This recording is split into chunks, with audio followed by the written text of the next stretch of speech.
What? What is this Toe Jam and Earl music? Oh, that's a dated reference. Gotta. Gonna shammy season 1 finale. Gonna get weird now.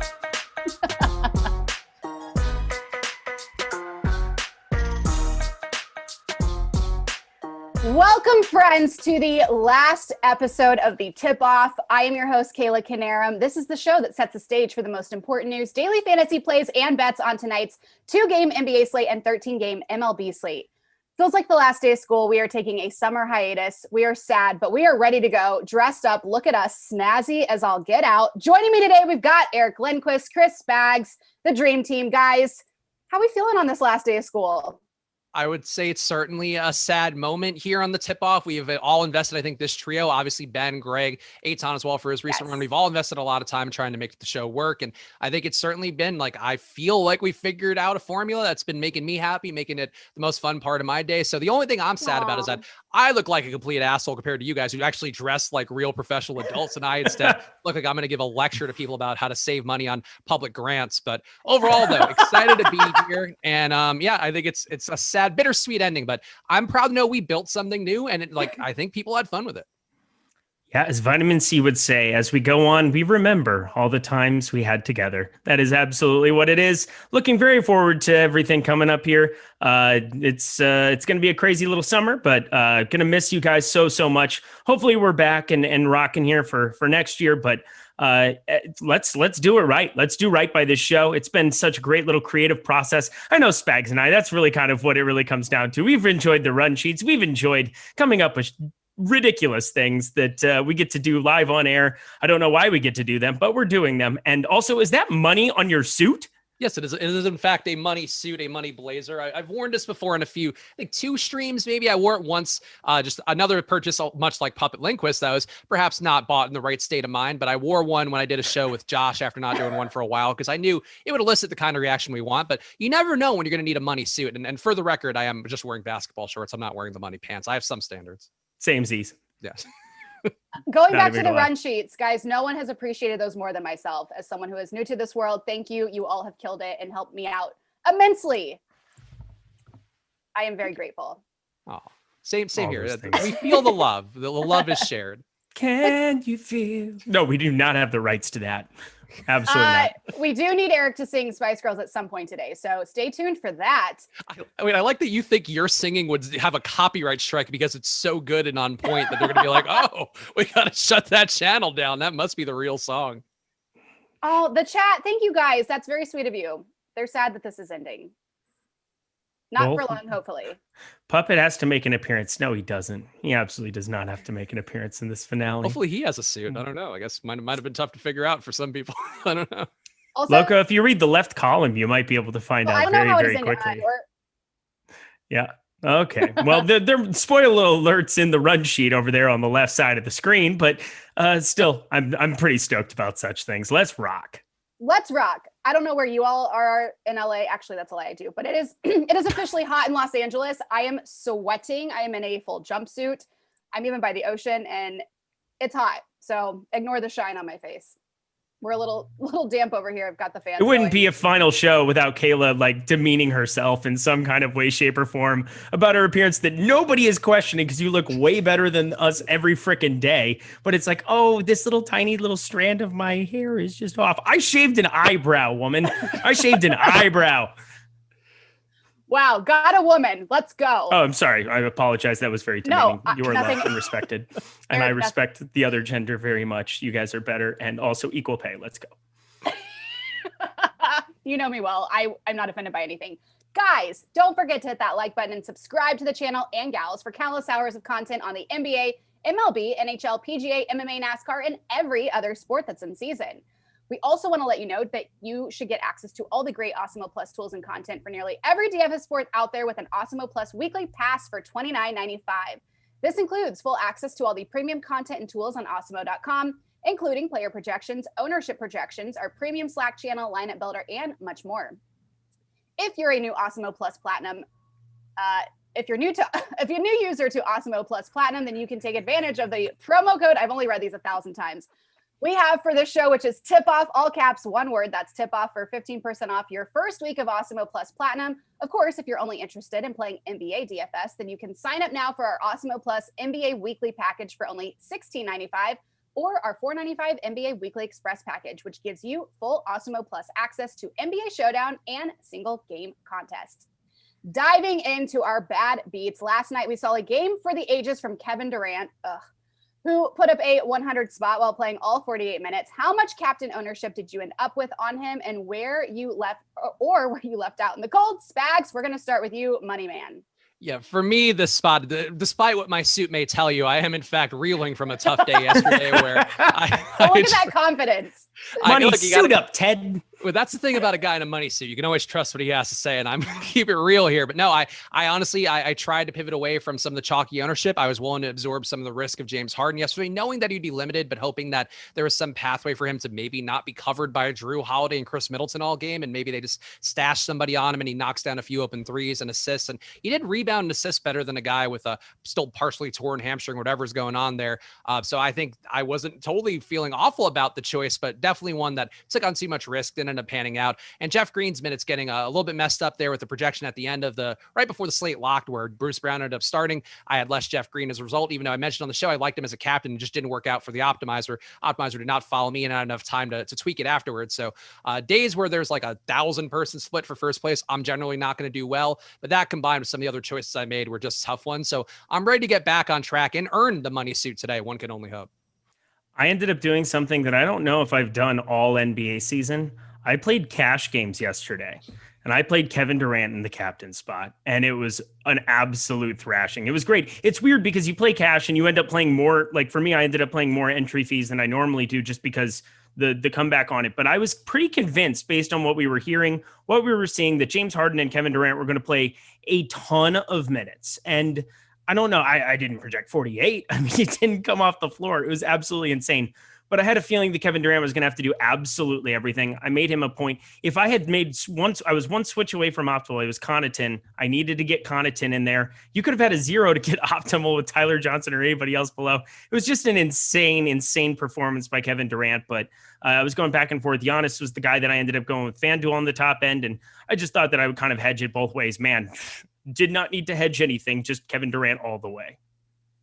Moving on to Awesemo Tells the Future. Well, these playoffs took quite the turn, and as if Chris Paul testing positive for COVID-19 didn't make for an insane enough morning, news came out of nowhere that the Clippers' Kawhi Leonard sustained an ACL injury in Game 4 versus the Jazz and may not play again this postseason.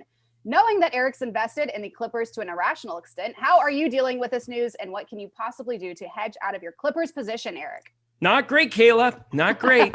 This morning was bad. So I woke up. I ended up staying up pretty late writing an MLB article, was getting up, getting ready to prep my Monkey Knife fight. It was a beautiful morning here in LA, not too hot, went for a walk, whatever else. And then bang, back to back. It was Chris Paul test positive for COVID. I guess that's what we found out after the fact, but he was put on the list. And I had, invested in a big position on them once Anthony Davis was hurt in the first round. And so I was already invested in the Suns. I was like, oh, well, that's not so bad because I have the Clippers. Clippers look great going into this Game 5, and then get the Kawhi news. I have zero exposure to the Utah Jazz in any kind of a futures market. So I spent all morning trying to figure it out. Luckily, got to talk to Greg here, what he was doing a little bit as the guy who does an amazing job and has taught me a lot about how to capitalize on some of these futures. But Utah right now, plus 300 around the industry. It is very difficult for me to want to really go there. I have to find out some kind of a number to be firing in there. I can hedge out a little bit. I have some longer Clippers odds, but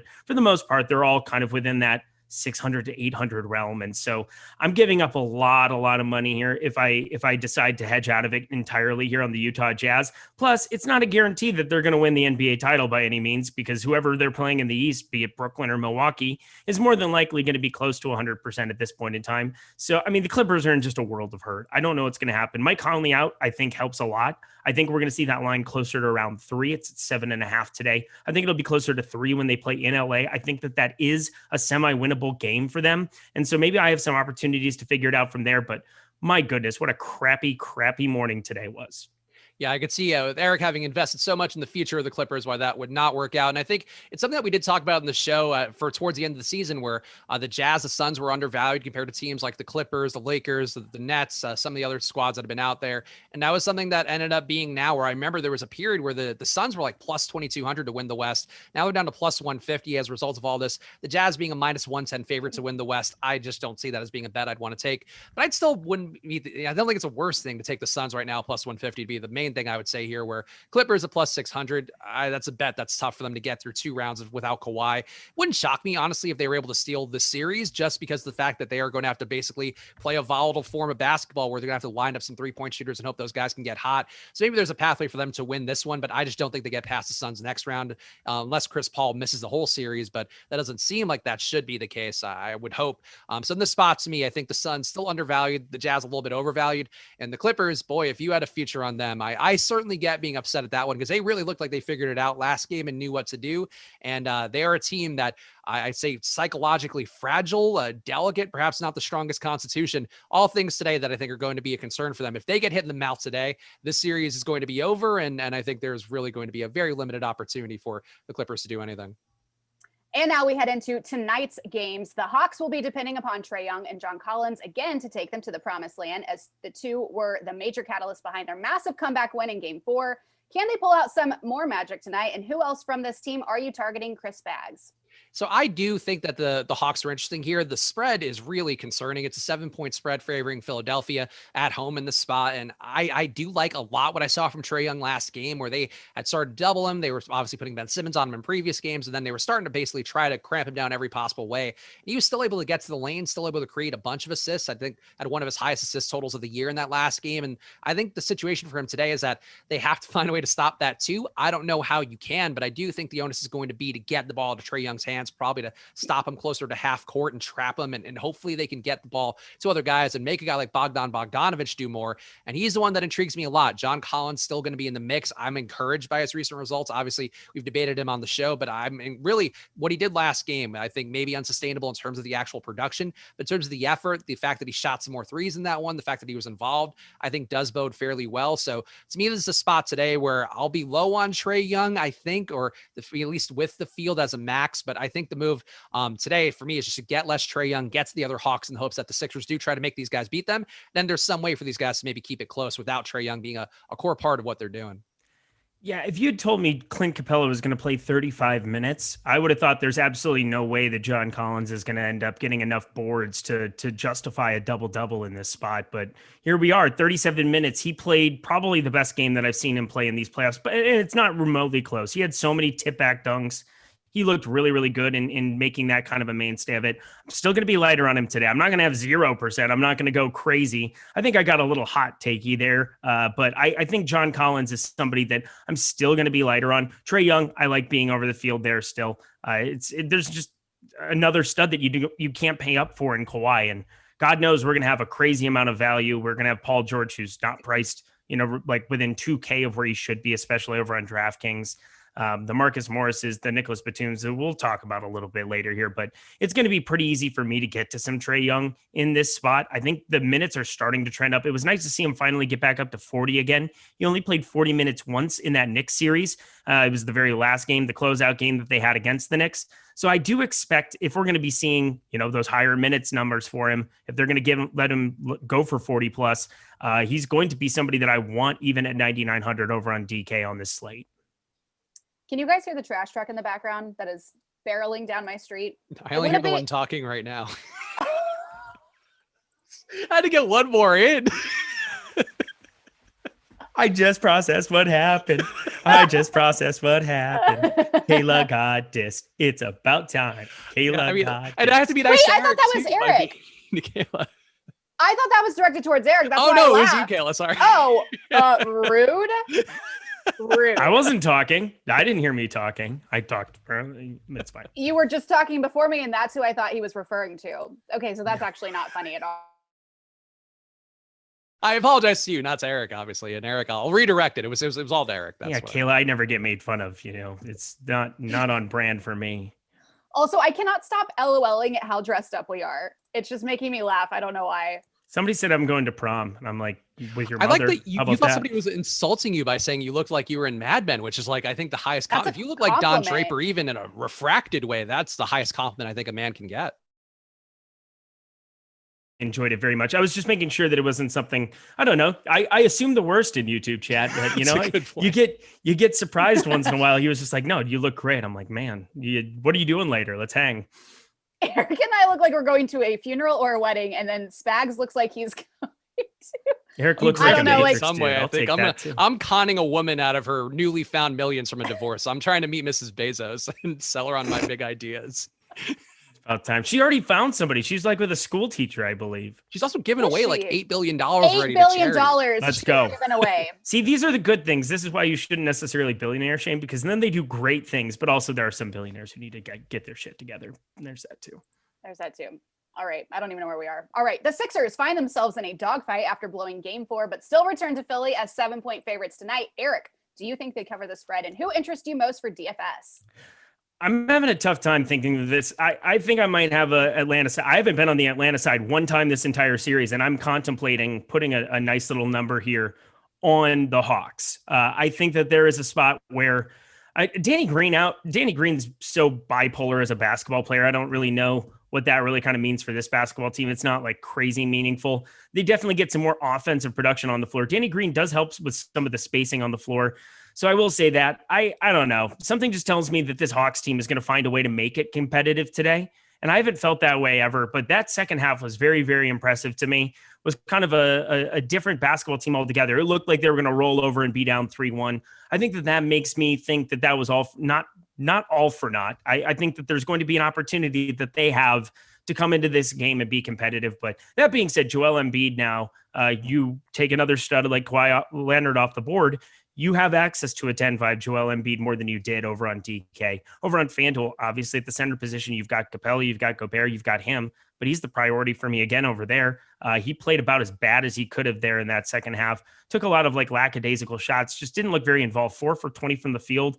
It was really, really brutal to watch. Still 21 boards. That's nifty. But Joel Embiid, I think, has a nice comeback game here tonight, and we will have to wait and see. But Tobias Harris is just too expensive for me. Ben Simmons, I'm fine with at 7,600 over on DK. Not as excited as I have been other games this series. I think Bogdanovich is probably going to still be my priority there at 6,500. But who are you kind of looking from for Philly Spags?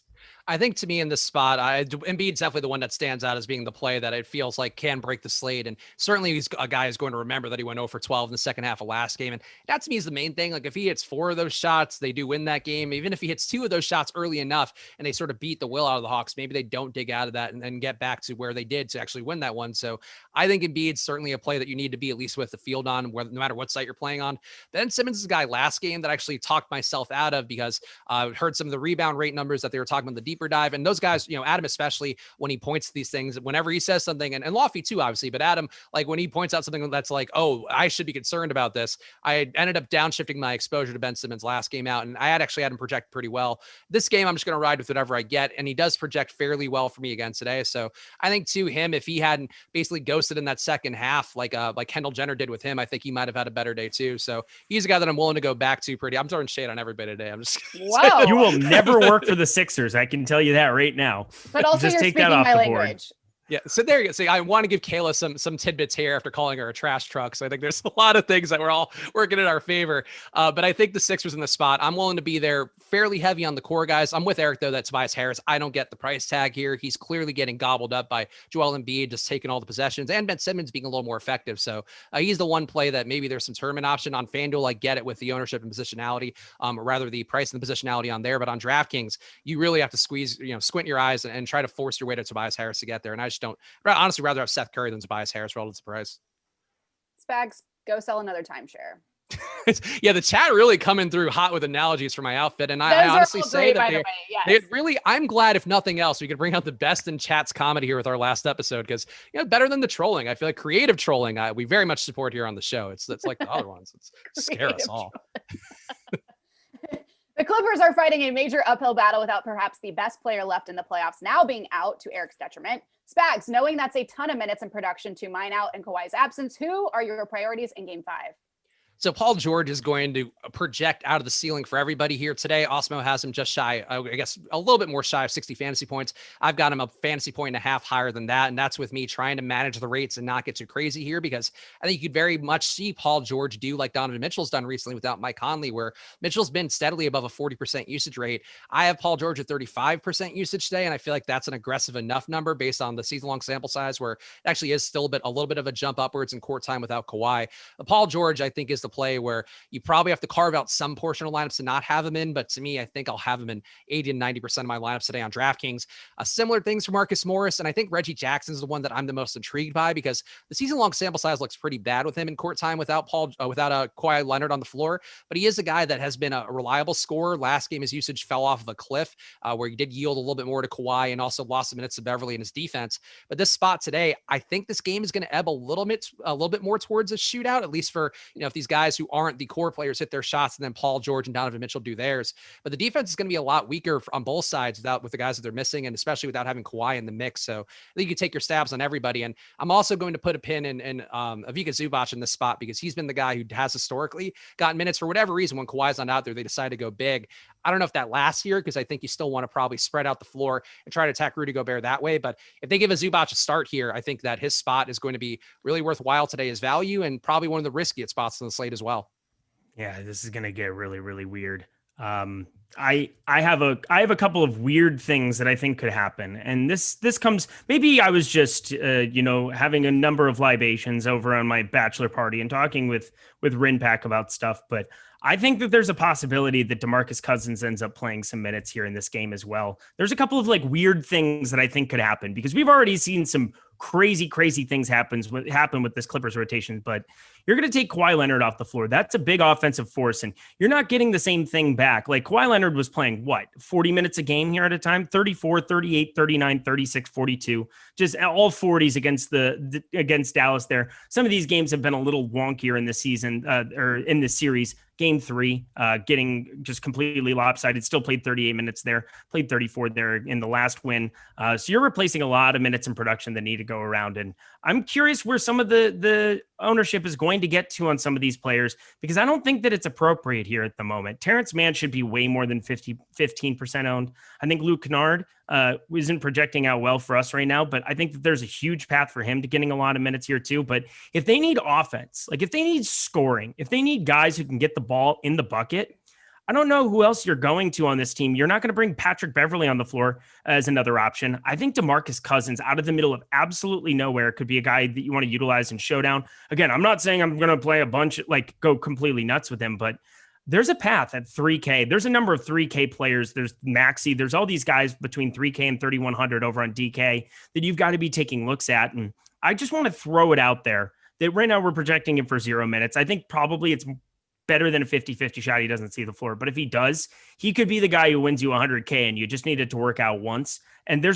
I just don't know who else they're going to go to offensively. They have nobody else outside of Paul George and Reggie Jackson who can create a shot. They need people who can create stuff, and DeMarcus Cousins can get his own shot off. Eric, how do you really feel?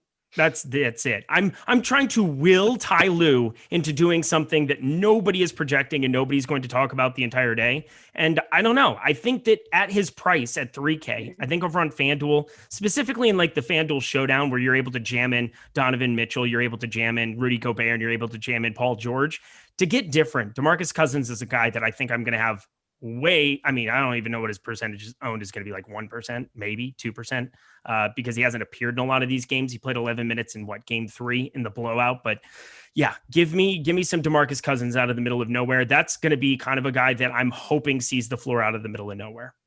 All right.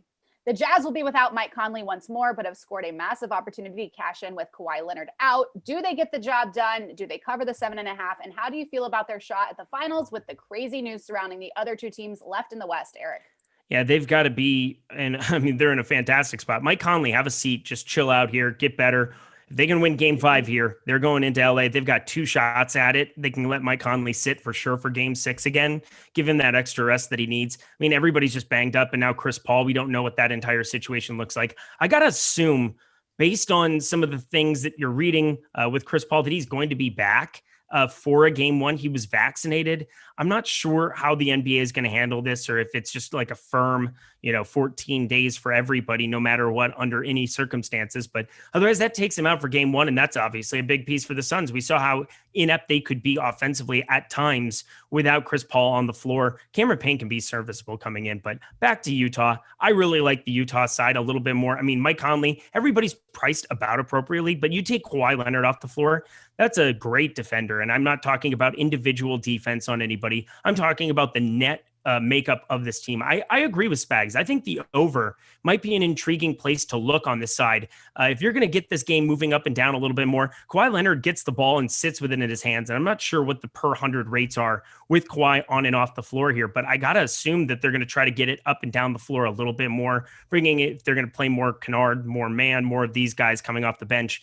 Paul George likes to get up and down as well. Kawhi Leonard was kind of the reason the Clippers were sitting towards the bottom end in tempo for the course of the season, in pace. And so I like every single guy in that starting unit for Utah. And I think I'm going to have a bunch of exposure to this team just because Kawhi off the floor matters a lot.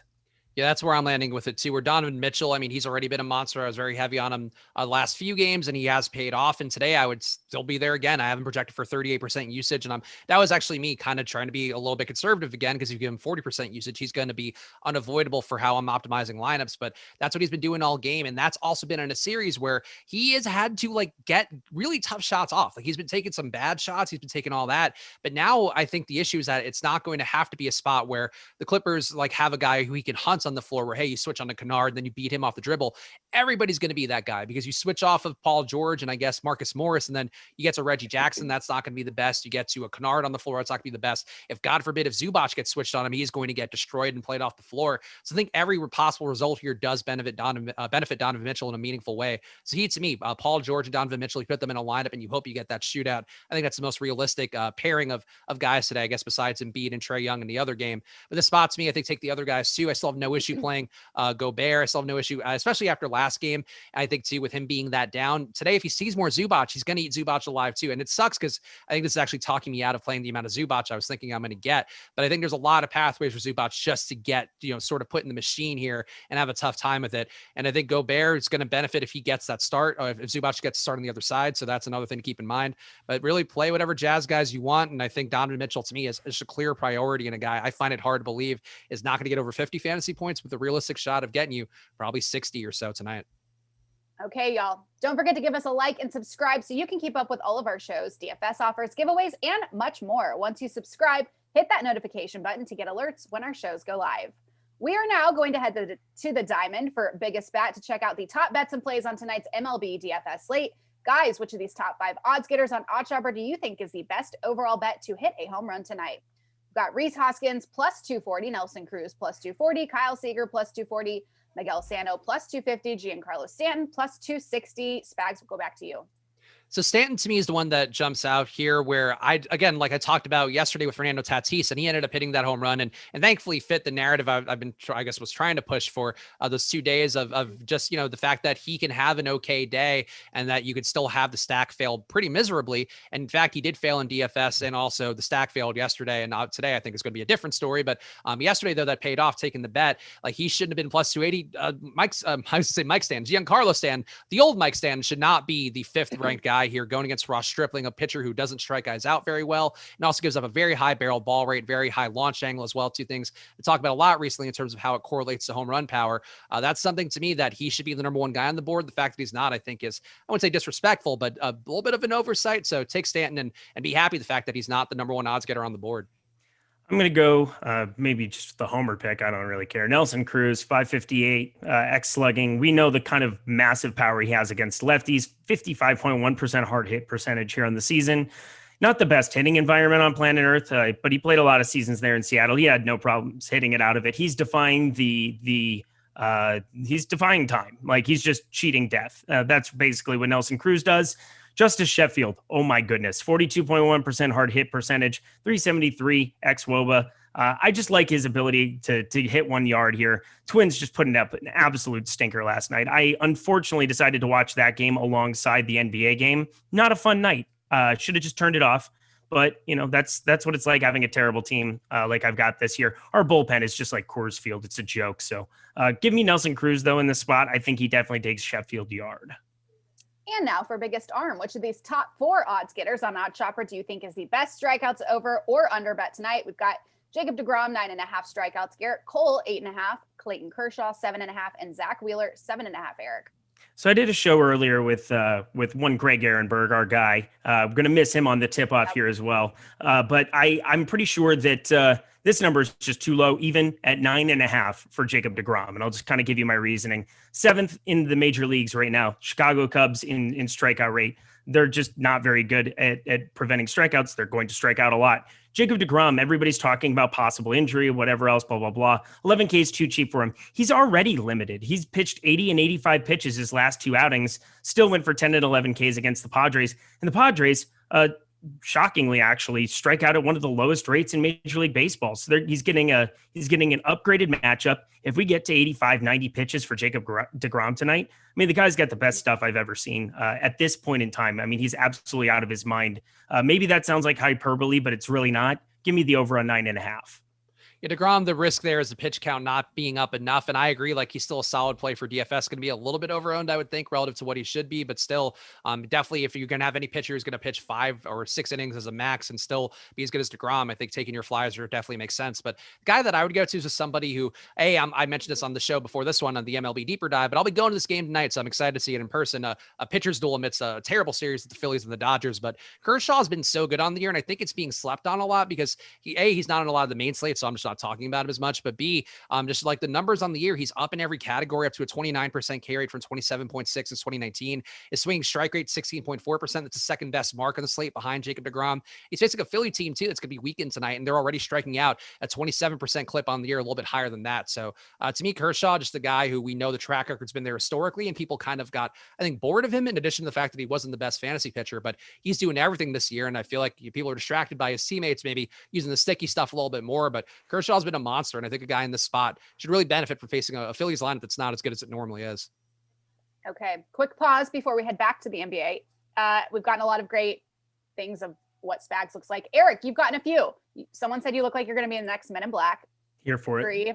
And someone said you look like Chris Harrison. Also agree. Canceled. Goodbye.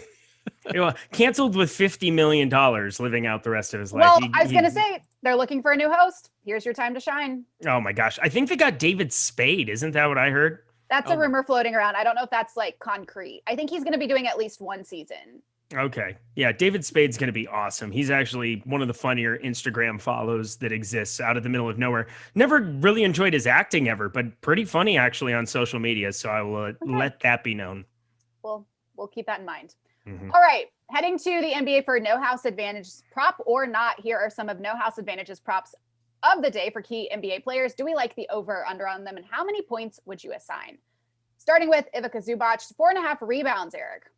There's a theme here, and we're going to all find out what the theme is. And I know that Spags is just talking himself out of Zubac, but I still think Zubac is going to see some extra minutes here. I know they don't really have the options. The Clippers don't have the options that they had with Kawhi Leonard on the floor. They're going to have to do some funky stuff, and we can predict all we want through their rotations. But the one thing I am positive of is just about all of those minutes are going to get thrown around to a bunch of different dudes. And I think Zubac is definitely going to be one of them. I think 4.5 rebounds is too low for his number. That's expressed in Awesemo's projections.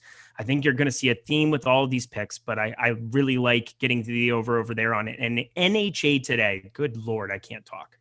It does look like Awesemo has Zubac as a 93% chance of hitting that over 4.5. And I get it. I think there is some risk to the minutes, but we've seen Zubac also be very productive in short spurts as well, both in the series and in game one, and also in general at portions throughout of it. So I think overall for me, Zubac is a guy that I get playing on No House Advantage. I think it's going to come with some risk for DFS that I'm going to have to try to balance out for myself. But for No House Advantage, I think you just got to play the guys based on the minutes and the fact that some of these lines are going to be inefficient because they're not updating them relative to situations like Kawhi being rolled out. And Zubac has been one guy they've turned to time and again when Kawhi leaves the floor, including in that last game. So I don't see any reason why you wouldn't take this prop today. And I think maybe you leave it out of some lineups if you're playing multiples on No House Advantage. But if you are playing just one, I feel like it's probably got to be a 9-pointer. Next, we've got Paul George, 2.5 3-pointers made, Spags. This is one I think I feel a little more comfortable with, and I think would be the one for me. That's a 10-pointer. Does have a 90% chance of hitting the over. So according to Awesemo, a little bit worse than the Zubac one. But Paul George, I expect to have all the usage in the world. He's going to find some tough defense. But if anything, it's going to increase the volatility of him taking some 3-pointers probably if he doesn't get into the lane the way that he'd like to see. So in the spot, to me, I think it's an over here and probably one of the best bets on the board. So to me, this would be the 10-pointer today on No House Advantage. Yeah, I also think if you want to get different in any kind of a way, shape, or form, I think that assist rate is going to jump up here too. The problem with running a lot of wowies with him is that Rondo is always on the floor for these, and Rondo's just going to be out and not see the floor at any point in time for this game. But this is going to be the Paul George show, and 2.5 threes. I think that is definitely a solid over. But, if they're clamping down on him defensively, I still think that he's going to be able to get to the rim. And 23.6% assist rate on the floor with no Kawhi Leonard and no Rajon Rondo in the lineup. Going over his usage, 33.7%. Possibly going to the points plus assists might be a way to get a little bit different if you're trying to find the edge where maybe he goes 2 for 7 from 3. And then you're passing a big portion of lineups, especially if they're using our projections, which why wouldn't you be using our projections for NH8? They are free every single day. Gonna miss this show with them, but NH8 definitely take Paul George overs. And I think I'm probably going to be going points plus assists.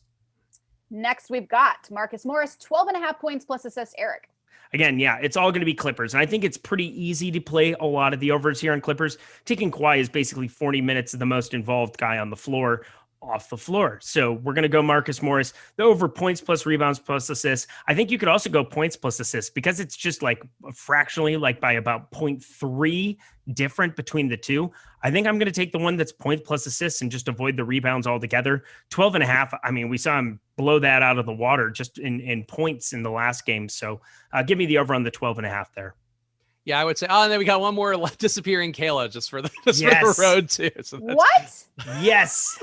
A little bit of something for everybody here on the final tip off. But for me, I will say I would take the over on the Marcus Morris points plus assists as well. I think the rebounds one is fine, but I do think there is a very clear pathway here for Marcus Morris to both get the points and also to get the assists because he's going to see tighter coverage than he has the last few games because of the fact that there isn't a Kawhi Leonard on the floor to suck that away. But the end result to me is that Marcus Morris will probably then be the guy who's getting the pass to the pass or the pass to the actual bucket. And that to me is a part that makes him a more viable part of things where they're going to have to embrace volatility. And that just means assisted 3-pointers from other guys that could benefit Morris, whether he's the shooter or the guy creating some opportunities for people. So that's something I think there's a lot of pathways for him to get the over. So I'm not quite as confident as the other ones for me. I think though, actually for the Zubac one, I think maybe you could bump it up if you have one no house advantage lineup without Zubac and that rebounds over in it. But I think this one to me, probably an 8-pointer or no house advantage.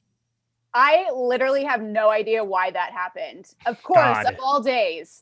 Good bit by the camera. Got to respect We've been doing so well. I don't know if it's overheating. I may have bumped it. I don't know. Now for I'm the nervous. road. Got to do it for the road. Please, God, no. All right. Well, friends, don't forget to play on No House Advantage, our sponsor, who is taking a different spin on daily fantasy sports by offering player prop contests across the NBA, MLB, NFL, and PGA for cash prizes. Download the No House Advantage app today and use promo code Awesemo to receive a deposit bonus of up to $20 for new signups. Be your friends, not the house. Win big with player props today. And shout out to NHA for being our sponsor. We've loved you guys. Thank you. All right. It is now time for something we are very excited about over here. The first annual Tip-Off Awards, the TOAs, if you will. First up, I did not come up with these, by the way, so let that be known. We've got... Yeah, the chat wants to intervene and throw out their favorites for certain categories. I feel like that's a fun back and forth that we can have as well. We're going to throw out our own. We have our own opinions on things. You're probably not going to have the same opinions that I have, but that's why we're going to vote for absolutely nothing for this first annual Toas. That's just what's going to go down. First annual Toas. It's the Toas, baby. Love the Toas. All right, first we've got most valuable hater. Chat, let us know who you think that is. Eric, you apparently think you know who that is, so by all means, take it away. How can it not be Greg Ehrenberg? The guy is a goater of all goats. He's a goat and he's a goater. He's a fantastical, but most valuable hater. He goes out. He doesn't care. He might care. I don't know, but he never shows it. Love Greg Ehrenberg. Definitely the most valuable hater. Yeah, I would say unless we're giving it to somebody in YouTube chat, or maybe somebody who's probably come and gone at some point, I'm sure throughout the course of the show, I feel like it's got to be Greg as well. I think for the most part, we normally put on positive shows, whether it be us three or with Ben or even Aton, of course, also like the most high energy and positive probably out of everybody here. But Greg, I think certainly more caustic. There have been shows where I would watch, especially early in the tip-off, where Greg was clearly just entertaining himself by being mean to you guys in a way that was funny, or just the general things. But that's the charm of Greg. So I think this is an award that on a lesser man would look worse, but on Greg Ehrenberg, perfectly on brand. Everybody's saying Josh and he's never been on the tip-off once. This is as it pertains to the tip-off specifically. It's so good, though. Anyway, continuing on. Has Josh been mean to either of you? No, never once. Okay. Next we have most likely to offend a viewer. I mean, take your pick. This is a good one. I would probably have to vote for myself at this point in time. It seems like for whatever reason, whether it's just me being super nice all the time and then out of the middle of nowhere, it's like, oh, whoopsie, said something. And, I think that can catch people catch people off guard. I think Spags has also earned the right through years and years of service to be able to say and do a lot of the things that I cannot. Yeah, I would say the only person who's done it on the show has in fact been Eric, which we don't need to harken back to at all. But I would say overall, I think it probably has to be. The chat seems to agree that it's also me. And even on the show I do with Peter Overs at Splash Play, they're always joking, whether we have guests or Pete himself joking about how I'm going to get us canceled. And I feel like at this point it's unfair. If anybody, I know how to avoid the third rails as well as anyone out there. But I'd probably offend people just by existing too. Like one guy's calling me dirty in chat. This guy's always obsessed with me. Like, dude, I just showered a few minutes ago. Stop worrying about grown men. And I'm going to offend this guy. Fuck off, Stephen Davis. Let's go. The Toas are lit this year. Going out with a bang here with the Toas. All right. Also, the best part about the day Eric may have offended a few people is you're the nicest person. I wish if next year for the Toas, we have to go back and have a video to go back and reference. It's each also award. a learning experience, and That's right, also it gave me room to grow as a person and as an analyst and as all the things. It was an absolute blast to be able to come out at the other side of that as a better human being. Love it. Well said. Great acceptance speech. All right. Thank you. Next we have Call of the Year. So we've got a few options here. We've got Spags with his Gomber recency bias, or Eric with Pain. Chat, let us know who you think had the best call of the year. Guys, discuss. I mean, the John Collins call, I feel like, is the one if we want to talk recency bias. That was the There's same yours show, for too. me. Look, How about that? Yeah, I don't know. It's hard to say call of the year is good. I feel like maybe whoever recommended ranch and salsa to Kayla might be the one. Ooh. Yeah. Ooh. That's a good point. There it is. That is honestly, that's a winner. That's the winner. Yeah. Congratulations, Kayla / Ranch, on your acceptance. Kayla might go on a good run of awards here. It looks like so good. Yeah, so Kayla's about to bring the heat. Kayla's about to bring the heat. About to sweep. No, that's a lie. Can't do that at this point. But next award, Rookie of the Year. Again, I did not make this run sheet. Eric, way to go, Rook. Eric put me. Eric, it could also be you. Puppet Lindquist, I think, is also a dark horse candidate. Puppet Lindquist. Dark horse. He's gonna have his time. You know what? He gets to do. He's doing the monologue, or like the long song at the Oscars. He's doing his musical performance that ends up winning the day, a la Lady Gaga and Bradley Cooper. Oh my gosh! Did you just die during that performance? Because I did. Nah, but I'm pretty sure 99% of mankind other than me did, and I don't know. It was still cute and adorable, and it definitely was better than the show, but. Yes, Puppet Lindquist will have his time. Do not worry. I could feel the heat in my living room from that performance. Oh my God, Woo! stop. It was spicy. Stop. Okay, Rook, keep going. Okay, sorry, getting off track. Most likely to pique or pique chat's interest. Depending on how somebody you like to beat it. Somebody beat you to it. Somebody said Call of the Year piqued. Oh man. We have a great audience. We have a great following. I'm not even going to lie to you. That is adorable. That is fantastic. Griff Punisher, my guy. Thank you. Or girl. I don't know. But I'm assuming guy. I don't know. I feel like it's probably got to be Kayla just based upon the mispronunciation being in the award. But I also will say that I think Dr. Ben has certainly piqued people's interest because Eitan thought he was a legitimate doctor because of a bit that I legitimately made up on the show because I thought it would be funny to call Ben Dr. Ben because I don't know, like things like this amuse me. And I think that's something here where Ben, people think Ben's a doctor. There's at least like 2% of the audience who's watched the show at some point who think that Ben Ross is now a doctor. And I hope he carries that with him forever. So he's my pick for this, my PQ for this one. That's fantastic. Love it. Okay. Best producer award, late ad. Eric is giving this to Tyler. Whoa. I mean, we had one show with Tyler and man, was it legendary. It was so memorable. It was so incredible to have Tyler work with us and to have his amazing camera work, his shifting into the 2-man, which I've never seen in any other production that I've done with Jordan Klein. He shifted to 2-mans. He found ways to highlight each of us during our speaking, during our times of talking. We were able to relay the message to the people and convey an amazing, amazing show yesterday without Jordan Klein. Yeah, the thing is, like, in terms of pure man hours, Jordan Klein has certainly been there for us every day, and he deserves his own award of a guy who's also an okay producer and does a lot of hours for us. But I would say Tyler is the one, just a bright shining star amongst us. Tyler, even on the show right before this one, was changing into money pants during money time because for some reason he had money pants, and he also opted to do this on a Zoom camera as Max and I were doing a show, but he was wearing shorts underneath, so just to clarify that. But still, that's the kind of thing you get from Tyler here. So best producer award, wow, what a year, what a run for old Tyler Zander. Jordan, you get my vote for that one. I will say it is two very different producing styles. You get one where it's, and then the other one, so it's like the look. I love that. And then the other one's, yes. Tyler just loses his mind every time. It's fantastic. So true. Polar opposites, both fantastic producers. So thank you to Tyler and Jordan. All right, next we've got most valuable troll. I mean, I think at least valuable goes to Stephen Davis. That's what I'm going to say.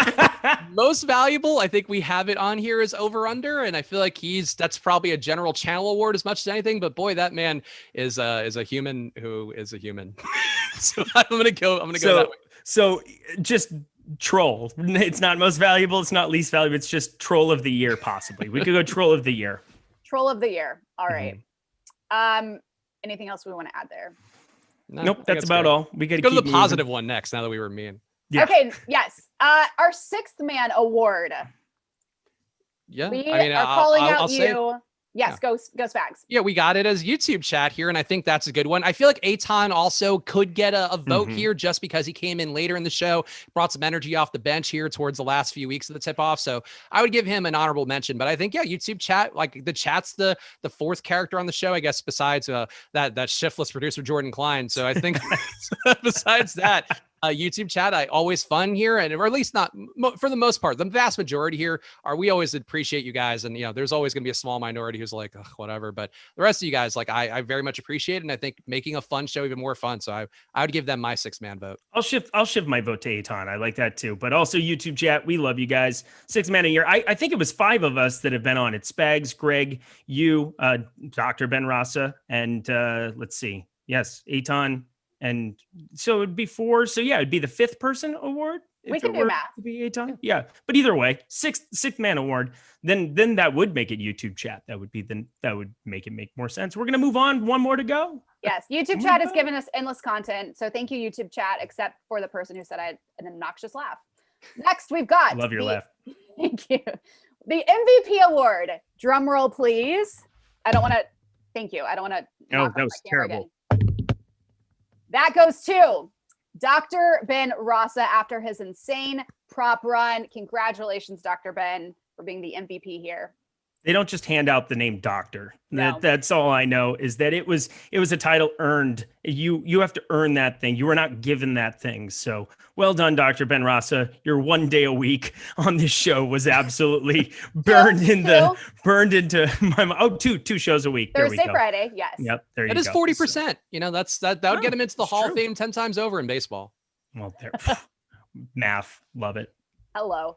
All right, we're running short on time and we have still a lot to go. We want to get all this in today. So Eric, yes, thank you for putting together the Toas, the first annual Toas. We look forward to these next year as well. All right, next we've got Puppet Lindquist says goodbye. Spags, get yourself ready over there. Okay. See, to be clear, I'm not playing with myself. I am in fact getting a puppet in position as you see my arm moving wildly. Now I know what happens at the Spags. That's the real puppeteering that we talk about. I forgot to pee before the show today, and you're not helping the situation. Okay, That's a lot of information. Spags changed the course of history when, after a Friday night of Pinot and plants, he stumbled upon the idea. An idea so genius, even Aristotle and Einstein could be seen slow clapping from the pearly gates. For Spags was already blessed with the golden voice, but needed a golden vessel to elevate his words into the annals of YouTube. Annals is the word, I think. Annals? Annals of YouTube history. No, it's not. And with one click of a button into his Amazon cart, he was able to find just that in Puppet Lindquist. You may have loved him, you may have loathed him, but damn it, you respected him. Maybe. So Puppet Lindquist, say auf Wiedersehen to the goodish people of YouTube chat, and thank you for making our days just a little bit brighter. Take it away, Chris Spags. Well, for Spags, I think we're talking to Puppet Lindquist here, and honestly, I stopped paying attention once Kayla said anals, because I'm just a boy in YouTube chat too, thinking all the same things the fellas out there think, but it's honestly great. I didn't even dress up for this occasion because I'm a puppet, and we just don't have a lot of attire readily available on short notice to put on a suit, so that's always a tough scene as well. But overall, I'm just glad to be here, glad to be a part of something for the first time in my life, I'd say, and that's really what it comes down to at the end of the day, is finding friends, having fun, and being a puppet on the go. Who loves chalk? I sniff chalk. I gobble it up. Cookie Monster? No, Chalk Monster. That's me. So thank you all for... Why am I talking like the actual Cookie Monster? I don't know. Perhaps this could have been written out slightly instead of entirely improvised, but that's the nature of the tip-off. So thank you for watching, and thanks for letting this little puppet into your heart. Oh man, It's in my eyes. Eric fake laughs every time. That is not fake laughter, yo. That is outrageous. Oh my god. Keep the tip off weird, you know? Woo! Wow, I'm gonna miss this. I'm really gonna miss this. My cheeks hurt every day after the show.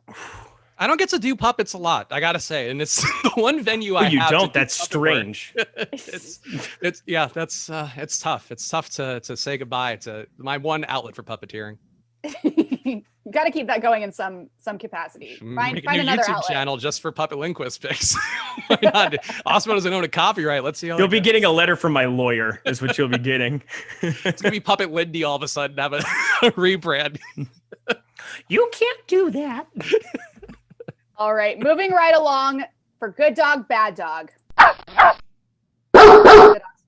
Right on cue today. Love it. In real life, there is no such thing as a bad dog in betting. In DFS, there are a lot of underdogs who may have no chance in their game. So who's a good dog to target tonight? And who is a bad one? Eric, give us your good dog.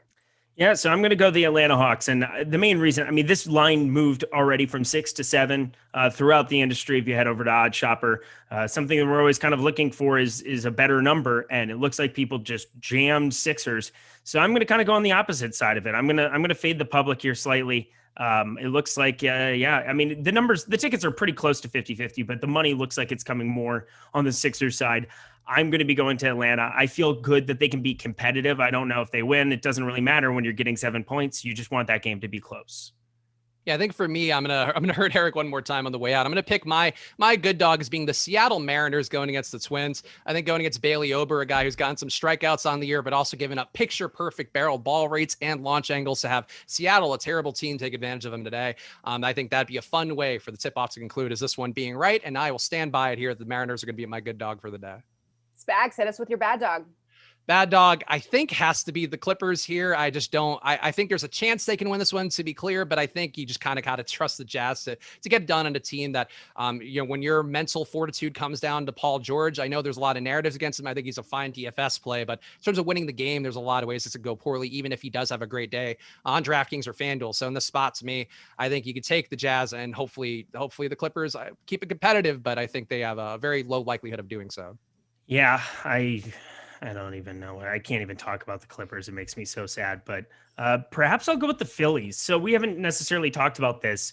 Zach Wheeler has been very, very good this entire season. It's more just to do with the watered down nature of this Dodgers lineup. I don't think that they should be dogs. And I know Kershaw's been fantastic. This is not an evisceration of him by any means, but looking up and down this Dodger lineup, it's a lot different without Bellinger, without Muncy, without some of those guys in there. Betts was able to fill the holes for that 5-3 win. He was able to figure out a way to get the Dodgers to win one there.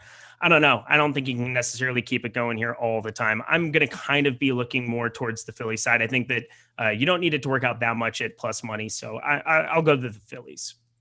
All right. And now we have our make or break. Which player game currently looks like a make or break spot to you on tonight's slate, Eric? I mean, John Collins. Good Lord. I mean, I think I'm going to have some. I'm just going to be much, much lighter on him than the field again. If he wants to go out and get another double-double where he gets like 4 tip backs, sounds great, but I'm going to be betting against it. I think mine is going to be, I do like the idea of pairing Trey and Embiid, but I think based on the projections, I'm going to end up with a lot more of Donovan Mitchell and Paul George and hoping those guys have the one-on-one duel. So they will be very highly exposed for me today. And I think that's the one that's going to make or break my night.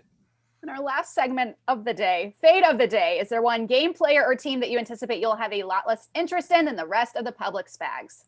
I think for me, I'm curious to see where this one lands because right now he's not that chalky. So I guess I probably shouldn't go there yet. But Vika Zubac, assuming the ownership does come up and he picks up a start, I think is one to watch for me in terms of a fade of the day. Where if that number comes up, if that ownership comes up, that's a guy that I'm willing to cut a little bit. And I guess for the guys right now who look like they'll have ownership, for me, it's probably going to be Trae Young. I think Donovan Mitchell's the better play. I think the Sixers do everything they can to limit Trae Young from creating everything for this offense today. That results to me in a lot more time with Bogdan Bogdanovic, getting the ball in his hands. So a herder as well. I think there's a lot of ways these guys can benefit, and Trey just gets clamped down enough to not have a great fantasy day. All right. So I guess I gave you a fade in John Collins. I'll give you one more fade more specifically. We'll go baseball. We'll finish it out with that. Garrett Cole, not going to be a guy that I'm going to be getting to against this Blue Jays lineup. Looking up and down for them, Kevin Biggio and Teoscar Hernandez strike out at a higher rate, but everybody else, there's just not a ton of Ks there for Garrett Cole. Comparably to Jacob deGrom, I'm just going to be jamming in deGrom everywhere, but no Garrett Cole for me today. Guys, this has been real and fun. I'm going to miss this. This was fantastic. Thank you to Spags, Eric, Greg, Dr. Rasa, Aton, Tyler, Jordan, my parents. Okay, you get it. Thank you to everyone who has been on the show. We love you guys. Thank you to the viewers for tuning in. This has been so much fun. You have made it so fun for us. As always, don't forget to hit that like button and subscribe. The NBA Deeper Dive and Live Before Lock are coming your way next. I'm Kayla Knierim. Thanks for joining us here on the Tip Off. We will see you when we see you.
And the people that say you can just skip it, like, I think they're out of their minds. Like, that sets up so much throughout the rest of the show. You can't skip it. I mean, that's like, people have told me, like, just skip season 2. But, like, you just don't know who people are then. a true Wire fan would never recommend skipping season 2. Yeah, I agree. One, because it's good, and two, because it actually sets a lot up for the final season. Right, exactly. Craziness. What's going on, everybody? Welcome to the Awesemo.com and NBA Deeper Dive presented by Monkey Knife Fight. I am Dave Loughran on the Twitters at Laffy_D, LOUGHY_D, right there in the bottom right. Hit me up with a follow. Say what's up while you're over there. Follow my guy Adam Scherer at ShipMyMoney DFS. I can promise you that'll be an interesting one. What's going on, man? Not much. Excited to be back to a 2-game slate. Obviously, a lot to talk about today with Kawhi being out. Just very news-heavy NBA day in general. Kawhi being out. Chris Paul has COVID. Scott Brooks no longer the coach of the Wizards, which I'm pretty excited about. So, yeah, I'm looking forward to getting into this slate. I had a losing night last night, which has been few and far between this postseason. So, excited to get back to it. Yeah, get back into it. Get back into the winning path. By the way, Ben Napple says, best show on HBO, not The Wire, The Leftovers. The Leftovers was good, but I feel like it's one of those shows where everybody, it's like, oh, yeah, I haven't seen The Leftovers. Got to see The Leftovers. Man, you got to see it. It's a good show. There's no doubt about it. It's solid. I've watched every season of it, and I respect it. It is not The Wire. Nothing is The Wire. I know this is all subjective, Adam, and you probably haven't seen The Leftovers anyway, but No, I haven't. yeah, I mean, come on. It's not as good as The Wire. No way. Wire is the best show. What's your favorite show ever? The Wire. Yeah, me too. It's that good. So, look, I mean, everyone can have their opinions, but The Wire is the greatest thing ever made. Yeah, I agree. I mean, it's like I had to think about it for a second because, like, you have Breaking Bad, you have The Sopranos, but yeah, I think it's The Wire. Yep. Grand Attraction Inc. LOL show just started and Josh is already off topic. I'm not Josh, pal, but I can sure get a show off topic when I try. Anyway, we got 2 games to talk about today and plenty of time, so have no worries about that. If you're just jumping in, maybe you're coming in after the tip-off show and you forgot to hit that thumbs up, that's okay. Go ahead and do so now. Redeem yourself. It's much appreciated. We're 48 away from 200 to get this show popped off on the right foot. And subscribe to the channel too. 55.6 thousand subscribers, making that strong push to 60K. Can't do it without you. And it really helps us to continue putting out great free content. Hopefully you've enjoyed it along the way. So subscribe, hit that thumbs up, and let's dive into this one.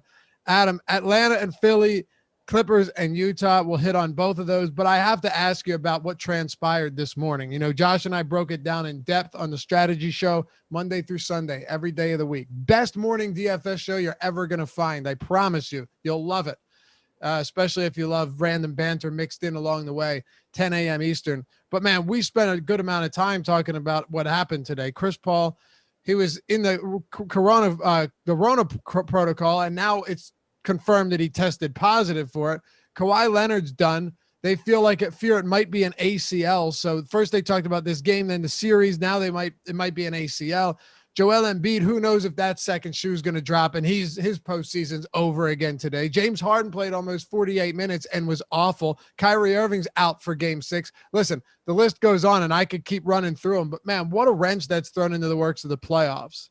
Okay, I want to say one thing about James Harden because, like, obviously he didn't play well. Like, he clearly was a shell of himself, but he's gotten like so much shit on Twitter about, you know, like, oh, he was hurting the team, he blah blah blah. I don't think they win that game if Harden doesn't play. Like, I said the same thing to Josh this morning. They for most of that game, Harden is just standing beyond the 3-point line with Chris Middleton or Drew Holiday just standing next to him, basically babysitting him while he does nothing, just letting the Nets play 4-on-4, getting wide open cuts to the basket, getting wide open threes. They shot terribly in the first half. That's why they were behind. But then they, figured it out in the second half. Their shots started falling. If you put, Bruce Brown, Mike James, whoever out there, that Milwaukee defense just plays entirely differently. You don't get all the open looks for the Nets. You don't get all the open cuts to the basket. Harden playing still made a huge difference in that game, even though he did nothing from, a fantasy standpoint. So, yes, for sure. But how much of that can you blame on Mike Budenholzer for not making those adjustments at halftime? Shit, even after the third quarter. You can blame all of it on Budenholzer, but the point is he wouldn't have needed to. That adjustment wouldn't have been there to be made had James Harden not been on the floor. For sure. And it worked. Like Steve Nash clearly thought that this could work. Now the question though is, are you putting a Band-Aid on a bullet wound? Are you getting through this series with James Harden, but then you get to the finals and the Eastern Conference Finals, and James Harden is in no shape to play basketball? Because that's not going to fly if he's playing as a decoy every game and clearly, sub 50% capacity, and Kyrie Irving's hurt. Or do you just have to say, you know what, we have to do whatever it takes right now to get through this series, even if that happens to be playing Harden for over 46 minutes on a bum hamstring? I didn't hear the beginning of your question. I heard the end. I don't even remember the beginning, man. Could just fucking listen to me. The question was, is this putting a Band-Aid on a bullet wound? You're playing him 46 plus minutes to get through this series, but are you running a guy out there that long with a bad hamstring? How much is that going to affect you going forward? Like, is it not going to let him heal? That's a concern, I would think. Yeah, I mean, I think it's a concern, but also it's not. I mean, he was basically just going 3-point line to 3-point line and standing around. It was kind of just like a treadmill, like jogging session for him. It was like a bike session on the sideline. I'm assuming he just kind of progressively gets better, but if he doesn't, then yeah, of course it's putting a Band-Aid on a bullet wound, because they're not beating the Sixers. They're certainly not beating whoever comes out of the Western Conference if Harden is limited to just standing there and making passes. And Kawhi, tonight we'll get into that a lot, but what a dagger that is to this Clippers team that fought back 0-2 in back-to-back series. Now they're knotted up at 2. This line is now at 8 points. They're getting 8 points on the road. Does the absence of Kawhi Leonard essentially make it so they are just done completely? I think so. I mean, we had seen Utah take care of them pretty easily in Utah already, and now you're taking Kawhi Leonard out. And it's not like, I mean, there's competent backups on the Clippers. Like, you're going to get more minutes for Beverly. You're going to get more minutes probably for like Kennard and Mann. Like, they're not terrible, but they're certainly not Kawhi Leonard. And the thing is, you're already getting 40 plus minutes from Paul George. There's only so much more that Paul George can do. Of course he's going to take more shots now, but it's not a situation like where Paul George can take like that much more of a step forward and play a bunch more minutes. He was already playing them. So yeah, I mean, I'm fine with writing off the Clippers now. All right. It's time to jump into it. I saw Snowfall, El Negro Loco. I've seen a lot of shows and I liked it, but I still refuse to put it ahead of The Wire. Can't do it. Sorry. Okay. So Atlanta, Philly, Clippers, and Utah. We got a lot to dive into here for sure. By the way, the worst thing about that Kawhi injury is if it is in fact an ACL tear, it's not just that he's done for the postseason, but the standard recovery time's like 9 months on that. So he won't be back for forever into the regular season for 2021, 2022. Yeah. If it's a torn ACL, next season's DFS with the Clippers will be fun, where he misses the beginning of the year and then he's limited for the rest of the regular season. And yeah, it'll be a good time. And they probably don't make the playoffs. Atlanta and Philly. First, Monkey Knife Fight is the sponsor of the Deeper Dive. And I don't know how long we're going to be still doing the Deeper Dive with only single game slates, but we were doing good numbers on yesterday's show, a 7:30 show on a showdown slate. So I don't know, maybe we keep it going. Anyway, today's show is sponsored by Monkey Knife Fight. They have a player prop based contest that are super easy to play and don't require any time commitment that other DFS sites do. With Monkey Knife Fight, you are in charge, whether you want to play basketball, UFC, golf, esports, or soccer. Monkey Knife Fight has it. To get started, head over to Monkey Knife Fight and choose which game you want to play, your contest type, and your buy-in. Even better, Monkey Knife Fight has an instant first match deposit bonus up to $100. That's a solid deposit bonus when you sign up with the promo code Awesemo. It's AWESEMO. Monkey Knife Fight also has free MLB game tonight for users for the Phillies and Dodgers game. All you got to do is select whether Clayton Kershaw and Zach Wheeler have more or less than 7.5 strikeouts. Correctly predict both right and you win $18. That's simple and 100% free for all new users. I'll say this much. Zach Wheeler's strikeout totals this season, I know it's a basketball show, but that dude just turned it on an entirely different level. The problem is the Dodgers, I haven't paid attention to a ton of baseball this year, but I can't imagine they're one of the highest strikeout teams in the league. Yeah, I mean, I have absolutely no idea. Yeah, me neither. But I do know that Zach Wheeler has 4 games with double-digit strikeouts this season. He's 4th in total strikeouts, and I think like among qualified players, he's 3rd in K rate. So give me the over there, just based on what I know. With Clayton Kershaw, I couldn't tell you, but I'll tell you this much. You head over there, get your $100 deposit bonus when you sign up to $100 at Monkey Knife Fight. Check that out today, and be sure to get in on that new contest or free contest, $18 if you can correctly predict if Kershaw and Wheeler go over 7.5 strikeouts. All right, Adam, Atlanta and Philly, the Hawks getting 7 points coming off of that win where Embiid shot 0 for 12 in the second half. 224 total in this one. Trae Young probable with a shoulder injury that's been banged up, but he's still playing. Only shot 8 for 26 last game, 3 for 11 from 3. We'll start with him, the highest priced player on the team. Sorry, Embiid? I was reading chat. You're muted. No, I'm not. I'm just sitting here. Oh. Well, then I was looking at YouTube and I saw your mouth moving and I couldn't hear you, so I forgot it was on the delay. Trae Young. Trae Young, yeah.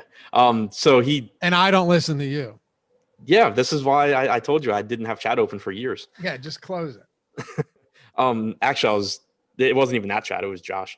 But anyway, Trae Young, like it's interesting to me because the salary came up to where he's over 10K now on Fanduel. He's 9,900 on Draftkings, and then you also have obvious guard plays that are cheaper than him in the Clippers game. So it makes it so I think it's gonna be kind of difficult to get to him.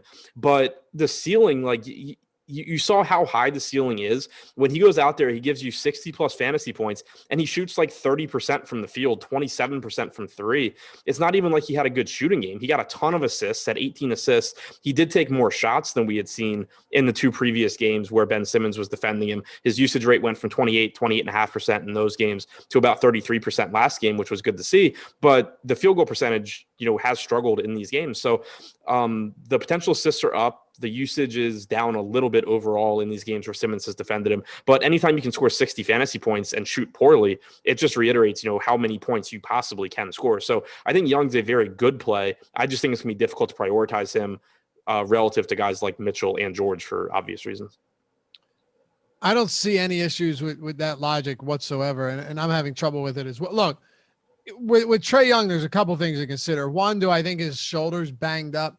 Maybe, but I don't have any evidence to suggest that it's bad enough for him not to play well. He had a career high 18 assists last game, and he still posted really solid numbers. But when I look at like who is in a spot here to let you down in a very tough matchup, it does feel like Trae Young. Not to say he'd let you down, but there are still other good options. We certainly don't expect. All right, Kawhi Leonard's already out of this one, so.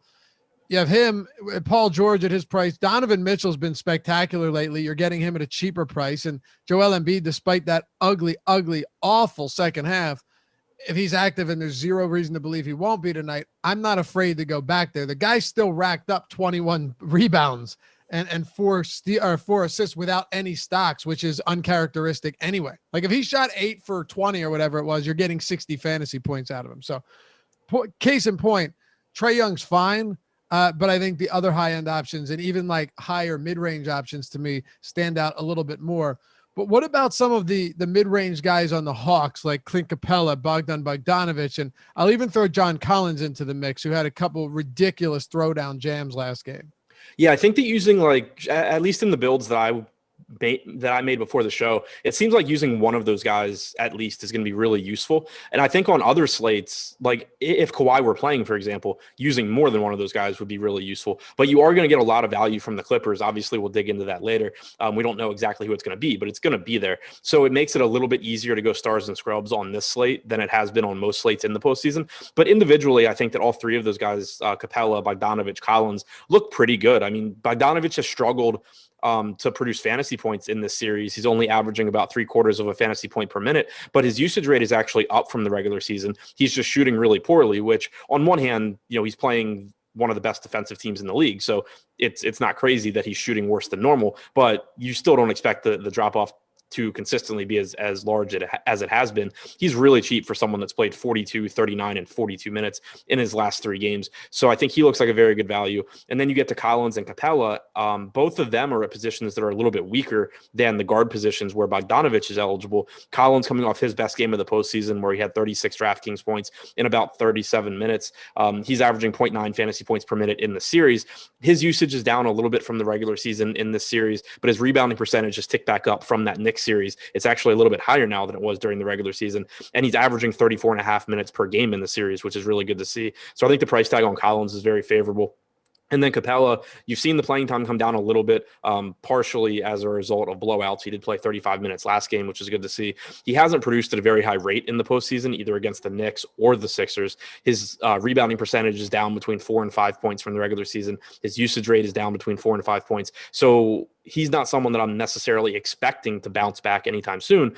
But at the same time, this is someone that averaged over 1.3 fantasy points per minute in the regular season. So it's not like it would be crazy if in a 1-game sample, you just see him go out there and put up a big game, even though it is a tough spot for him. So I think that there is value in all 3 guys. I would say that Bogdanovic, if you're ignoring positions, I think Bogdanovic is the best value of the 3. I think Collins is the most useful in terms of the position that he plays. And then Capella comes in 3rd of the group, but I still think he's fine at his dropping price point. Dude, John Collins to me is one of the tougher players to get right. But at the same time, he's out there for a lot of minutes. He's a quality enough rebounder. It's just, I guess this would be the way to present this question to you in context of the whole slate, right? At a mid-range price point, are there any other guys in a similar price range that are, equal, if not better options than John Collins today? I don't really think so. I mean, Marcus Morris, I think, is in a little bit different price range. He's $1,000 less on FanDuel. He's $1,500 less on DraftKings. And this is why I said I think he's the most useful to roster, because it's just kind of a dead zone at power forward. In that price range, you don't really have anyone else that you're expecting to play 34, 35 minutes that is going to produce between 0.9 and 1 fantasy points per minute. The cheaper options on Atlanta starts to thin out pretty quick. I mean, you've seen some big performances here and there from guys like Kevin Huerter, who in game 2 had that huge performance off the bench, 36 minutes, 20 points on 8 for 10 shooting, and then was completely blanked the game after that, follows it up with 35 minutes. So his playing time has been all over the map to some extent, Adam. And I think a lot of this just has to do with Nate McMillan is obligated to run the hot hand, and there's no reason he shouldn't. Danilo Gallinari played 30 minutes in game 3 and then 23 minutes in game 4, shot only 1 for 6 and was relatively quiet altogether. So, I mean, I could go down the list, but I think you know what I'm getting at here. Yes, there are guys that we know could get those big minutes, but they also have to probably be playing pretty well, specifically on the offensive side of the ball if you're Gallo or Kevin Huerter. Yeah, I mean, the one change we did see last game was Huerter sliding into the starting lineup. Solomon Hill was a DNP. So it does open up more minutes where Huerter wasn't particularly good last game, from an offensive standpoint, but he still played nearly 36 minutes. So assuming he starts again, I do feel comfortable, projecting him into the mid-30s. But he's another one where I think he's a lot less useful now that Kawhi is not playing and we're going to have value from the Clippers than he normally would be, because normally on these 2-game playoff slates, if you get someone at 4,800 playing 36 minutes, they're going to be one of the better values. But now I think that Huerter is fine, but I just think you're going to get better point per dollar value by saving some money going to the Clippers guys and then being able to pay up somewhere else in your lineup. And the same kind of goes for Gallinari, although I do think it's worth pointing out that he's a $5,000 small forward on FanDuel. That's an absolutely brutal position on this slate. It's been a tough position for all of these slates where you're getting Atlanta, Philly, Clippers, Utah. It's been a tough position, but now you also take Kawhi Leonard out. You're basically just left with, as the functional guys, Batum, Gallinari, Bogdanovic, and Matisse Thybulle. Like there's 4 guys basically. So looking at a 5K Gallinari, knowing that if he's shooting well, you can get 30 minutes from him. If he's not, he'll probably play 25, 26. His minutes have kind of been all over the place, but the opportunity cost is just so low on FanDuel, and that price is, I think, pretty appealing for Gallinari given that. Yeah, and with Huerter, normally I'd be bringing up the point that I prefer the guy off the bench, but because all of the minutes that Trey and Bogdanovic didn't play, Huerter was on the floor for. But when you're in the postseason, that's like 6 minutes, right. It's 7 minutes tops. So it's not like half of your minutes or 45% of your minutes are coming without, the primary scorers in this offense. That's just not the case. So I don't actually think him moving into the starting lineup has anything but a positive impact, just because his minutes should hopefully be more stable. Yeah, I agree with that.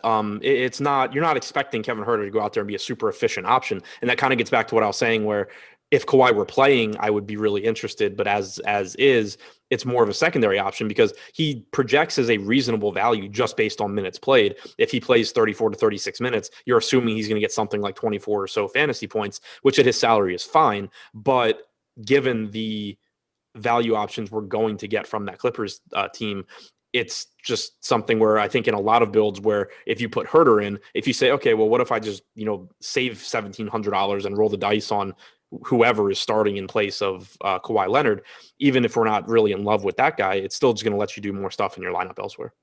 The rest of the bench here too is kind of barren, right? Because McMillan ran 9 players last game, but Tony Snell only played 7.5 minutes.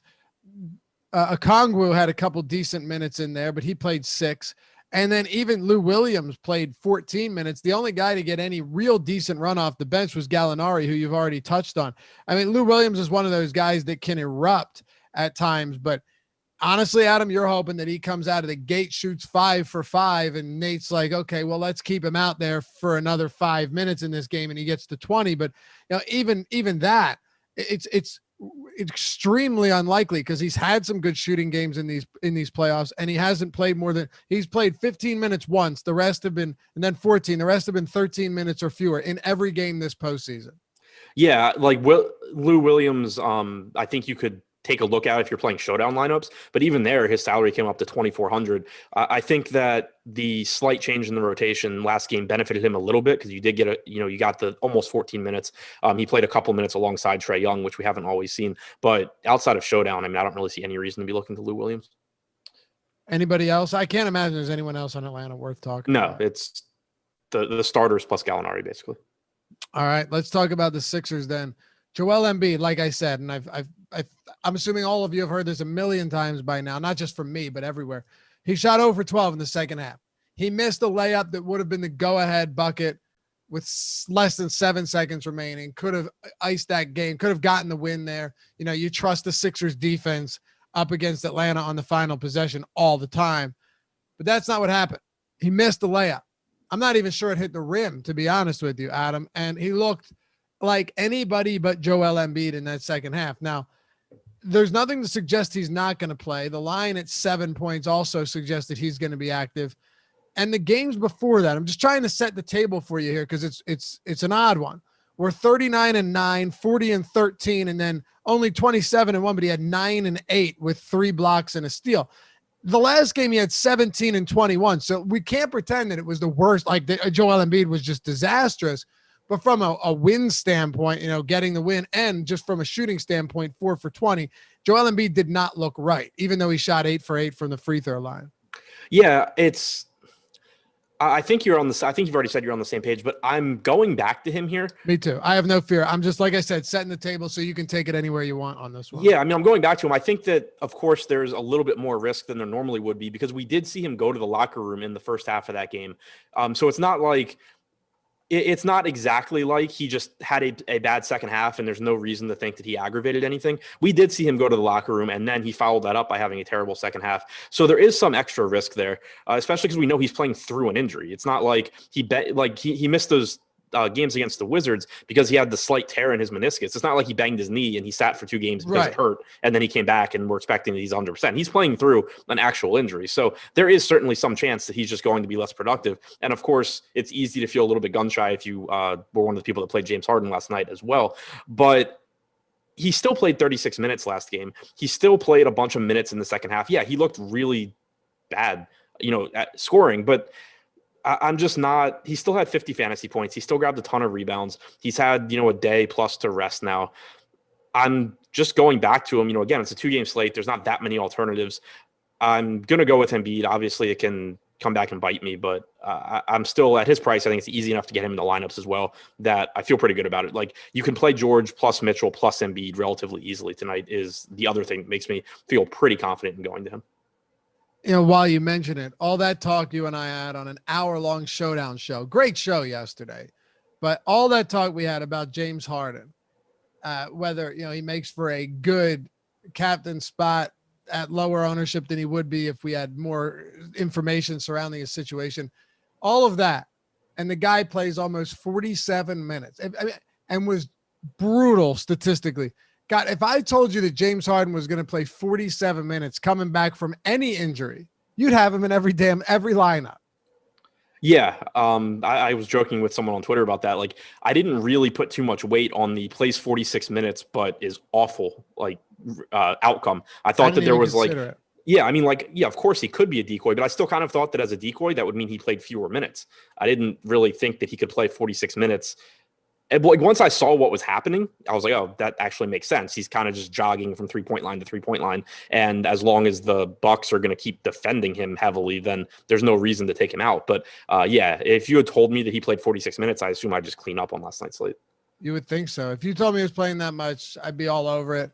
And if you told me he sucked, I'd say, okay, probably, because 47 minutes from James Harden, even in his worst of games, is still almost always better than most, if not all, not all, but most players' best games.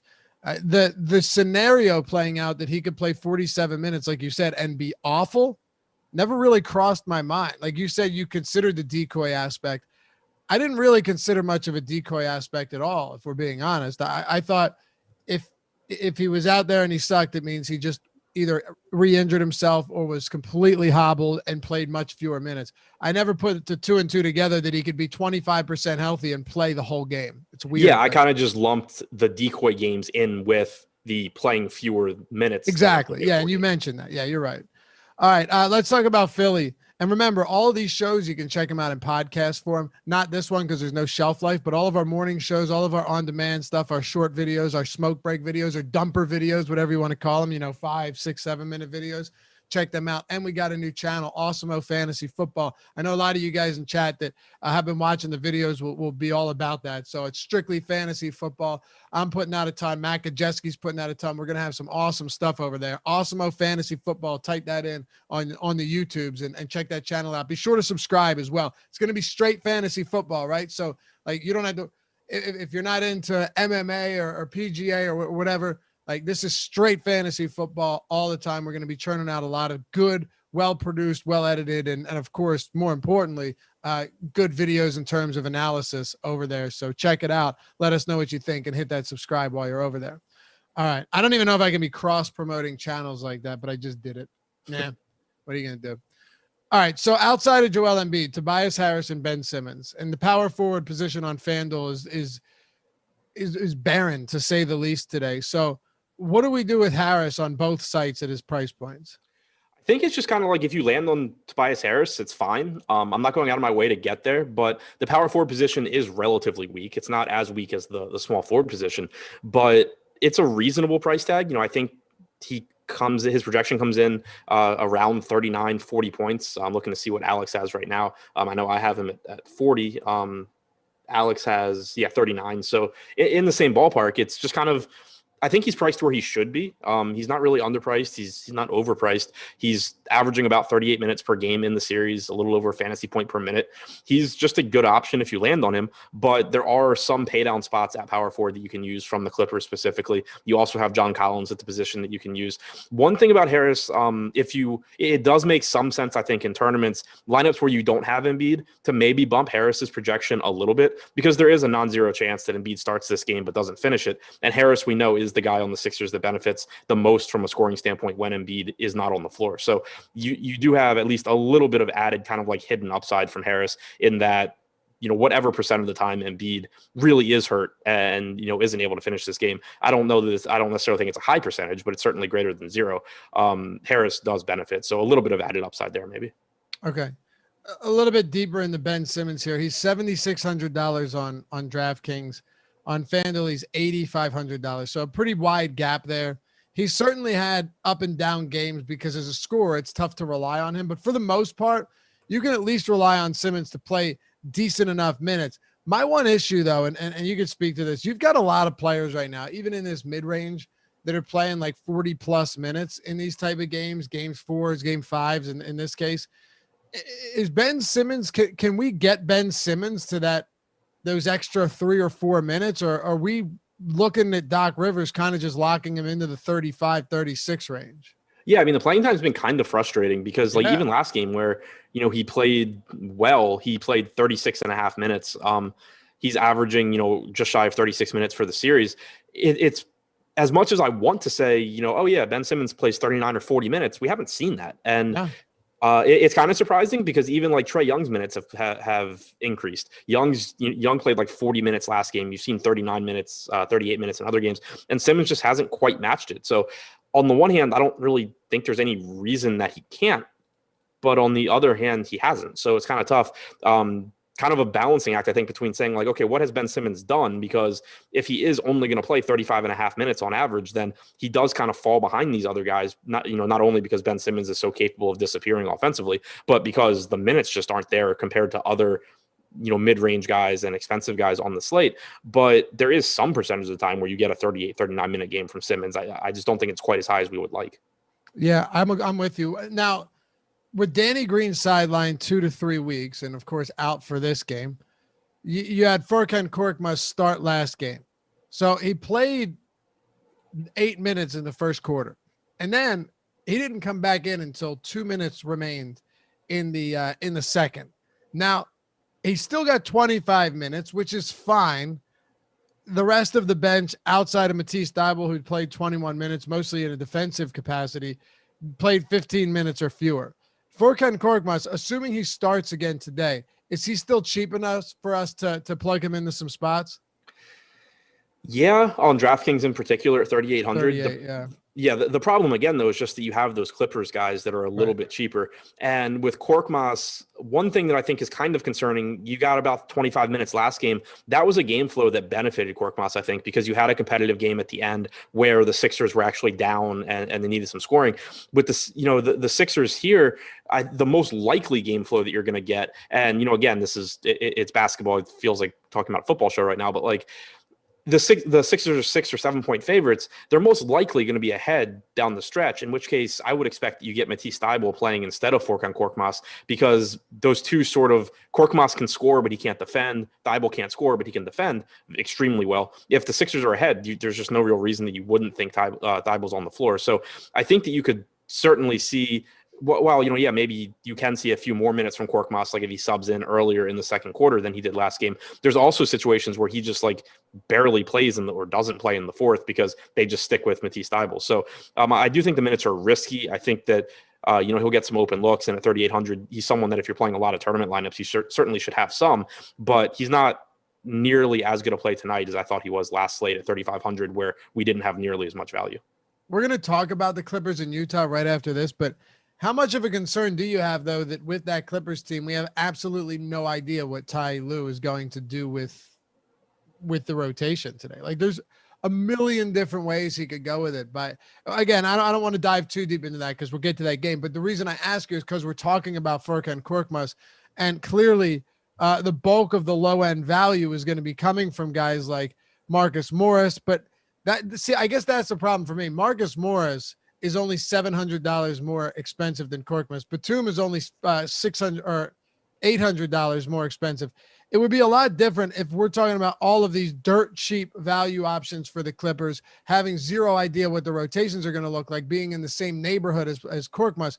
But when Morris and Batum, speaking to DraftKings specifically here, are so close in price and you can pretty much lock them in for those minutes without Kawhi, that makes it way more difficult to get to someone like Korkmaz, for sure. Right. I agree with that. And then also, I mean, you're going to get, we're not going to know what the Clippers lineup is, before the Sixers game, but obviously we'll get it before that game. You're going to have a lot of spots, most likely, where you can pretty easily swap guys around because it's just, there's no real way that you're not going to have a lot of exposure to that Clippers game tonight.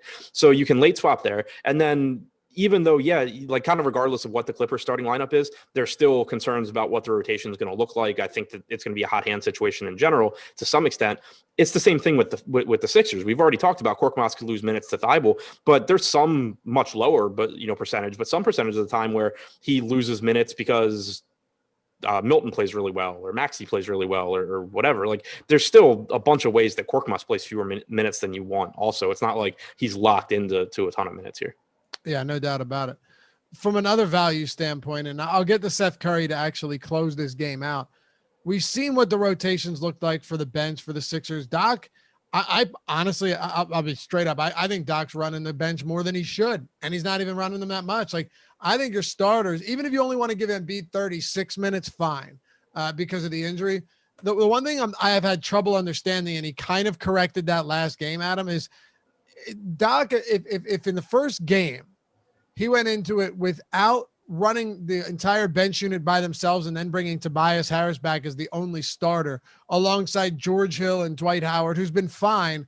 And then whether it be Thibault or Korkmaz or Shake or Maxey, whatever, why not stagger the offensive or the starting lineup when you have an elite shooter in Seth Curry, an elite defender, and a very capable scorer in Simmons, Joel Embiid and Tobias Harris all out there? Like, why aren't we looking to stagger them more to keep the bench away from going 4 or 5 bench players at the same time? That to me has made no sense. Yeah, it's kind of weird. Like, Harris is playing with the second unit, but he's the only one. He's the only one, right? And I think last game Simmons played a little bit more with them, but the first 2 games, bench was out there on their lonesome.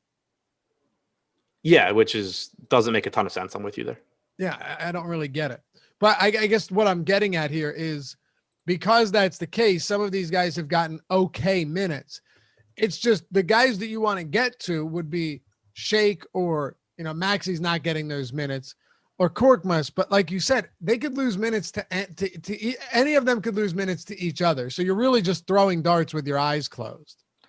Yeah, agreed. And in situations like that, in general, if you are, throwing darts in larger field tournaments, the best thing I think is to take shots at the players that produce at a high rate.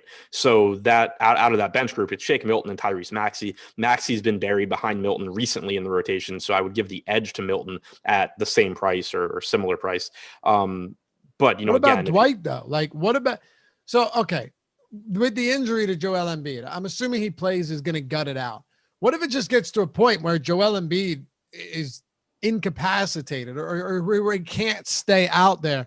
It's not out of the realm of possibility that a dude playing his 5th game with a torn meniscus might not make it through it. I'm not saying necessarily that Dwight gets all those backup minutes, because that hasn't been the case in the past, but he definitely benefits, and he's been a decent enough per minute guy, averaging well over a fantasy point per minute on the season. Yeah, I agree with that completely. He's his rebounding percentage in this series is through the roof as well, up at almost like 30%. So yeah, I'm with you too on Howard. Like, he's 3,400. He's certainly someone that qualifies as a very good per minute fantasy producer. And he's kind of like we talked about last night with Mike James when we talked about Harden. You're going to get, even though everyone understands if Embiid gets hurt or gets in foul trouble, Howard benefits, you're just still, because people typically only use one set of projections, you're just not going to get that much ownership to Dwight Howard, even though at 3,400, if he plays 12 minutes, it's not going to be all the time, but he can give you a decent score at 3,400 anyway.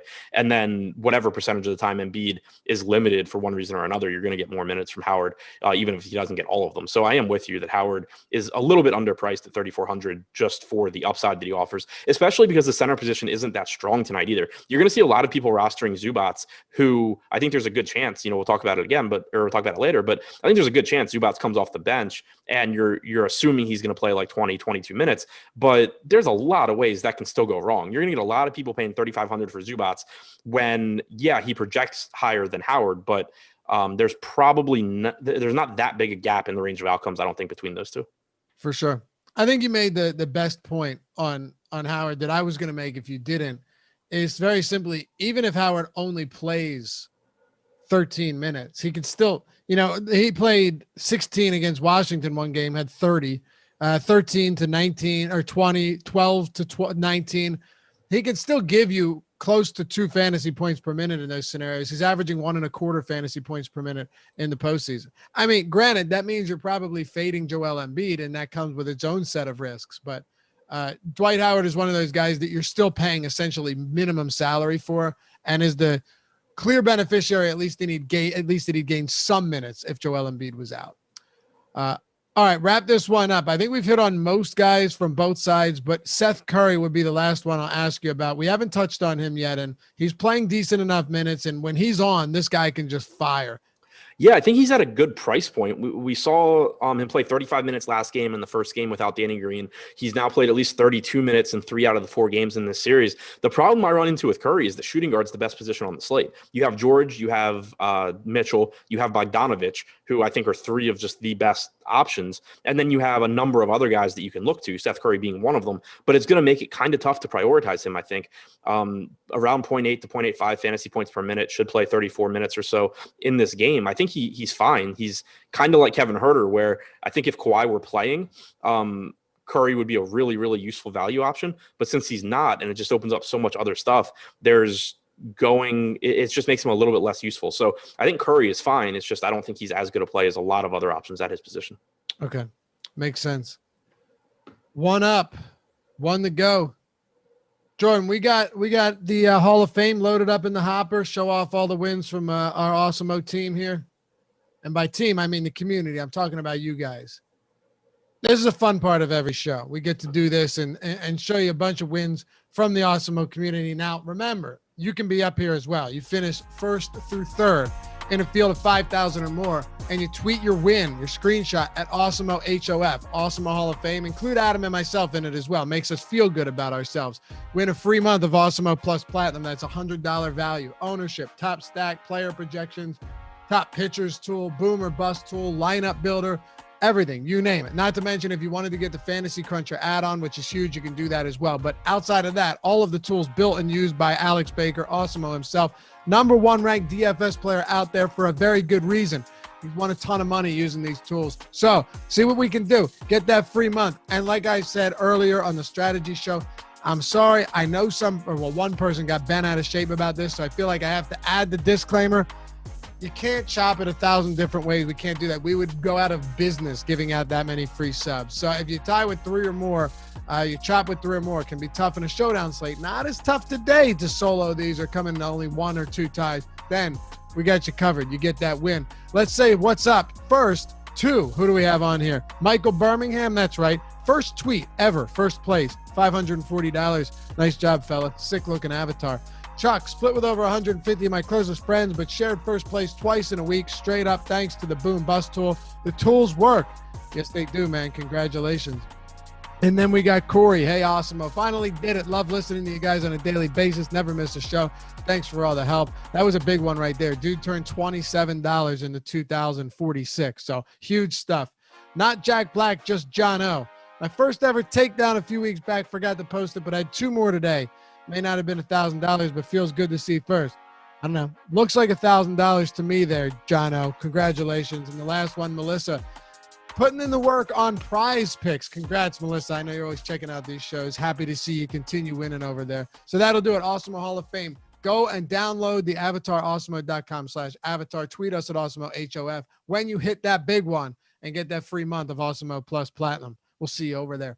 All right, Adam, the Clippers, the Utah Jazz, Kawhi Leonard, boom, done. At least it seems that way. We know he's out tonight. They're 8-point dogs in Utah after tying this game up, being down 0-2 in the series, tying the series up, 220.5 total. Let's first talk about the impact that Kawhi Leonard's absence has on the Clippers, and then we can get into rotations and try and guess what's going to happen tonight because it's tough. Yeah, so I mean, it opens up minutes, and as you just said, we're going to get into what those rotations could look like. It opens up minutes. It also opens up usage. You know, Paul George had a 37.5% usage rate in the games he played without Kawhi this year, so he's going to get the bulk of it. But you can see more usage available for guys like Marcus Morris, who benefited without Leonard this year. Reggie Jackson certainly could get a few more shots. So it benefits those guys in terms of solidifying playing time, also getting more minutes. And on the other side, though, it also has an impact.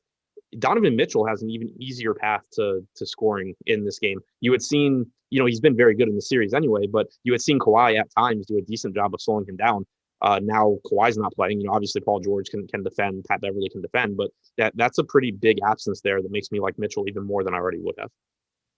Blitz says, and Blitz is one of our Awesemo members here. You get that badge right there. So I try my best when you guys post with questions to hit on those. Could we donate the subscription to someone else if we want? I don't know. It's a good question. I don't get into all the technical shit, but if you tweeted Awesemo HOF Awesemo Hall of Fame and ask them. I'm sure they will respond to you in a prompt manner. So I don't know, but that's, very philanthropic of you. All right, Adam. So now that we know Kyrie Irving, God damn, why do I keep saying that? Kawhi Leonard's and the impact. Oh, you were listening. The impact of Kawhi Leonard's absence. Paul George, I've been reading chat, trying to pay attention to it, kind of get my finger on the pulse in our YouTube chat, see what's up. There's a lot of talk of Paul George, worst chalk, easiest chalk fade of the year. I mean, can we address the usage and the 44 minutes he's probably going to play today, no matter the matchup? Yeah, I mean, I didn't realize people were saying that. That's one of the dumbest things I've ever heard. Seen a lot of it earlier on in the show. I feel like people just look at the highest owned guy and say, oh, that's a bad play. But Paul George would be one of the highest owned guys on the slate if Kawhi Leonard was playing. His salary hasn't moved, and he's been one of the most popular guys every single night. 8,600 on DraftKings, 9,200 on Fanduel. He would be one of the best plays if Kawhi Leonard played. Kawhi obviously not playing. George's usage rate in games without Leonard during the regular season, like I said, was 37.5%. It was 34% overall without Leonard on the floor. About 28% in the games he played with Leonard. So a huge bump there. His assist percentage doesn't really move one way or the other, 26 to 28%, either way. But his per minute production during the regular season went from 1.24 DraftKings points per minute when Kawhi played to 1.38 DraftKings points per minute in the 11 games he played without Kawhi. And then on top of that, like you said, George already was playing big minutes. Now there's a chance that he plays 44, 45 minutes. I guess you could see him do what KD did and just play every single minute, even though obviously we're not banking on that. I expect him to lead the slate in minutes. I think he's going to produce at a high rate because he needs to. He's going to take a lot of shots. There's, to me, with his price being his price is too cheap if Kawhi is playing, is what it really comes back to. There's just, of course he can fail, but it's just really, really difficult for him to do because he's underpriced. He was already underpriced. And now he's underpriced by an even bigger margin. That's kind of the thing. DraftKings and FanDuel had no time to just preemptively price him up because the news came out of Kawhi well after the salaries came out. And when that's the case, and you take a guy that is as expensive from a salary standpoint and as good as Kawhi is, and then you've got another guy that might not be a superstar, but he's pretty close to it, and you're getting him at a discounted price because the other actual, two-time finals MVP is off the floor. Yeah, you should be looking, your eyes should light up when you see that price point. The only issue is ownership here. And I guess that would really be the only thing, Adam. It's like, okay, 68% projected ownership on FanDuel, DraftKings, 57 on FanDuel at 9,200. But by the sounds of it, and I'm with you, that's just not enough to say, oh, well, I don't really want to get close to there on Paul George at his price. Yeah, exactly. Just it goes back to what we talk about with, you have to consider more than just ownership. You have to consider salary. You have to consider how easy he is to get into lineups. You have to consider, what the alternatives are on the slate. It's obviously only a 2-game slate. Just because someone's high owned doesn't mean you should just not play them. All right.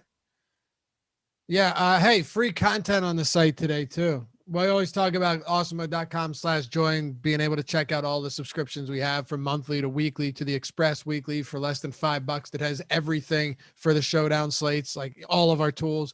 And then you can do single sports, all sports, no matter what it is. Like I said, just great tools that we have to offer. But if you're not there yet and you just want to check out some of the free stuff, well, premium stuff that we put in front, that we rotate in front of paywall each day, ownership projections for NBA are free today on the site. If you want to follow along, main slate ownership projections for baseball are free, and the PGA golfer rankings. So again, you're not ready to sign up and get a subscription. There are still some great free content each day that you're more than welcome to check out. All right, let's try and figure out this rotation for the LA Clippers. I said to Josh this morning, if Zubac started and Morris went to the 4, I wouldn't be shocked. I wouldn't be shocked if Luke Kennard started. There's a million different ways we could go here, but what do you think the most likely outcome is? My guess is Kennard, but I think there's a lot of different ways. To me, there's like 4 different ways it could go. Kennard was the guy that typically stepped in during the regular season, but he's, for the most part, been behind some guys in the postseason rotation, so I don't really know if that matters. Zubac was the guy that subbed in at the end of the game, last game when Leonard was injured, so that would make some sense. But The Clippers have had success with these smaller lineups, so I'm not really sure that they're going to want to go to Zubats in the starting lineup. You could see Pat Beverly slide in.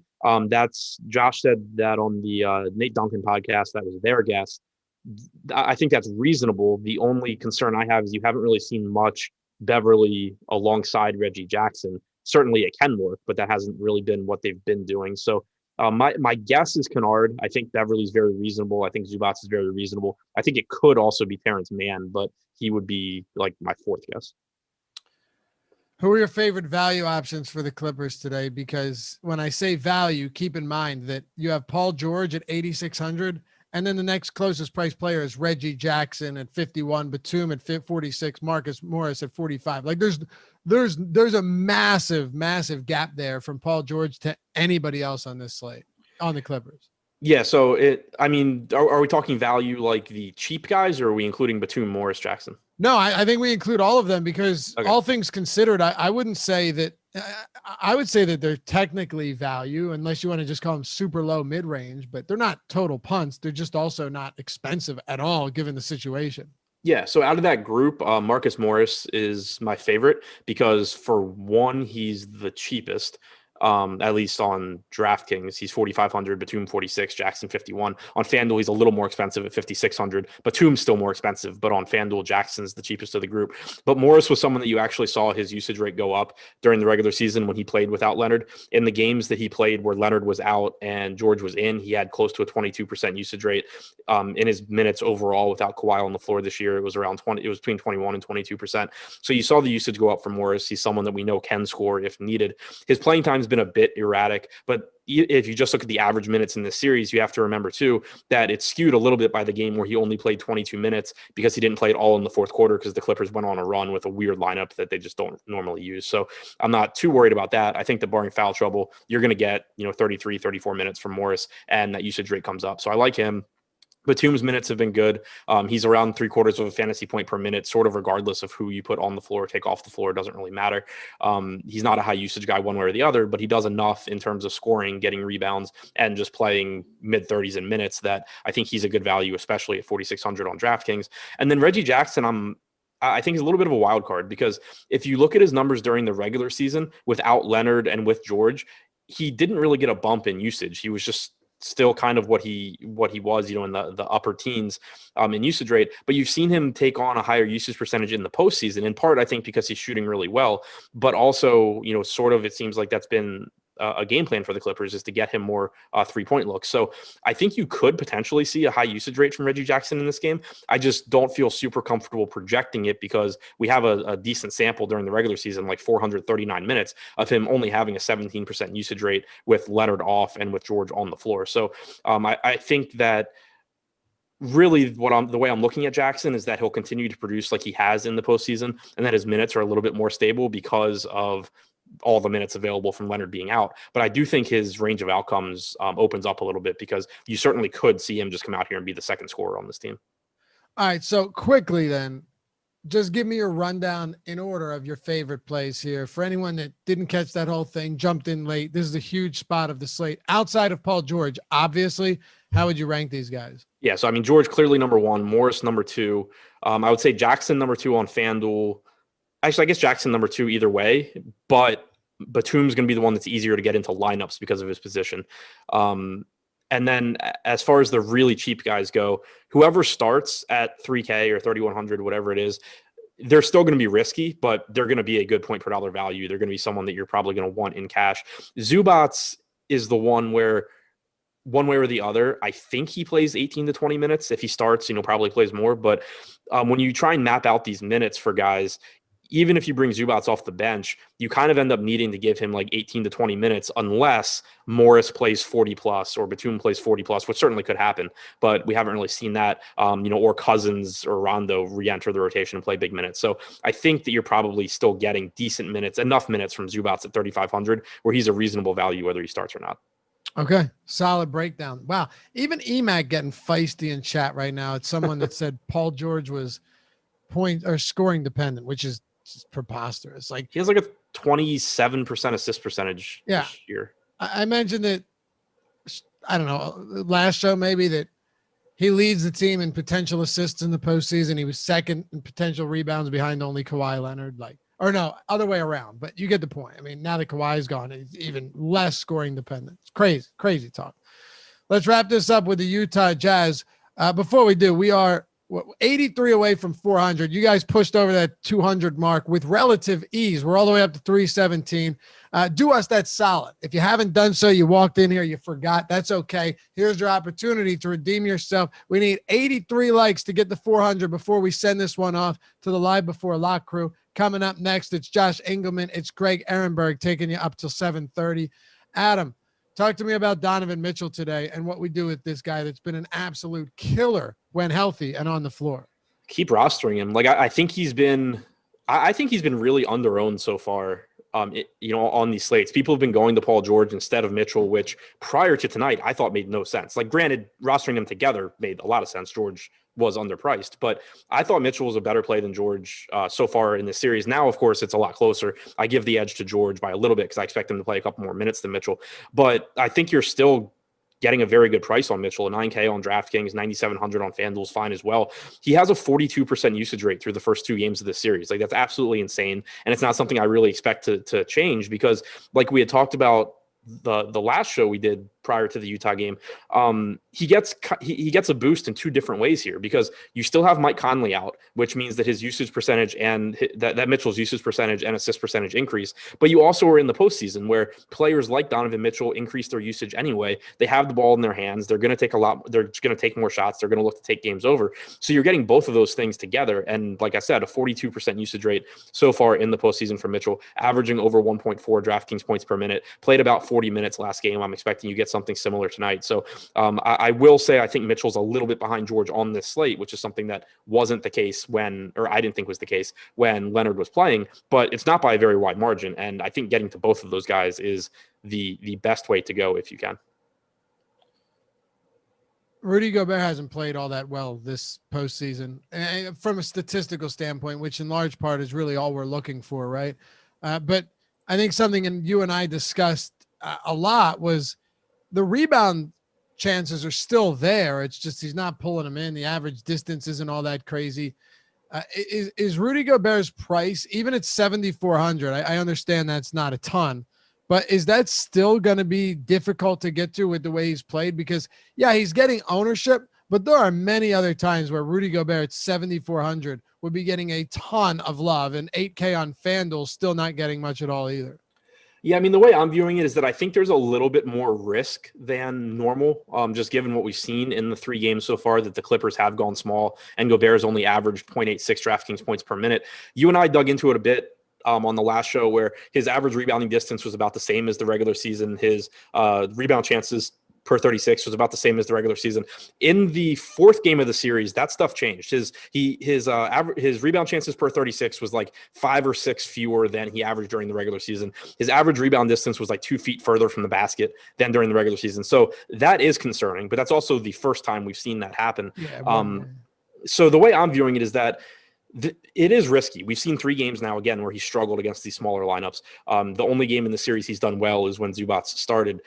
But the salary also reflects that. And even if he is going to be hurt by these small lineups, even if, we continue to see him, be pulled away from the basket like we did last game and get fewer rebound chances, I still think that he's going to average more than the 0.86 fantasy points per minute we've seen so far, because he was close to a 1.3 fantasy point per minute guy during the regular season, and that's just a massive drop. So I still think there's a very high ceiling at his salary. I just think that the floor is a little bit lower if the Clippers continue to run small lineups too. Well, I also don't think it helps that he's not necessarily playing starter minutes. I know he got in a little bit of foul trouble last game, but I shouldn't say not playing starter minutes, but I guess you could get him to 35 here. It's certainly possible. 36. Yeah, I mean, minutes, the playing time last game, like Quinn Snyder basically just cost him minutes by pulling him too early. All right, so let's do this. We'll wrap it up. Your final thoughts on the Utah Jazz before we turn this one over to Josh and Greg. Final thoughts on Utah. Clarkson's salary looks really good on Fanduel at 5,200. He's fine on DraftKings as well at 63. Ingles, I think, is a reasonable play too. But again, you kind of just run into the issue on Fanduel where he's like Seth Curry, where it's just really tough to get to him instead of either Bogdanovich, Mitchell, or George in one of those spots. On DraftKings, I think he's a little bit more useful because you can roster him at forward if you want to. Bogdanovich, I don't think is a particularly good play on DraftKings at 5,700, but on Fanduel at the same price at that just awful small forward position, I think he'll be a really useful option. Royce O'Neal, if you land on some on DraftKings, is fine. Fanduel as well, just playing big minutes. But I think the priority clearly is Donovan Mitchell. Rudy Gobert, I think, is a very volatile option that makes a lot of sense if you don't have Embiid in particular, because center's not a great position, and if you don't have Embiid, you're going mid-range basically. Clarkson on Fanduel, I think, looks really good, as does Bogdanovich.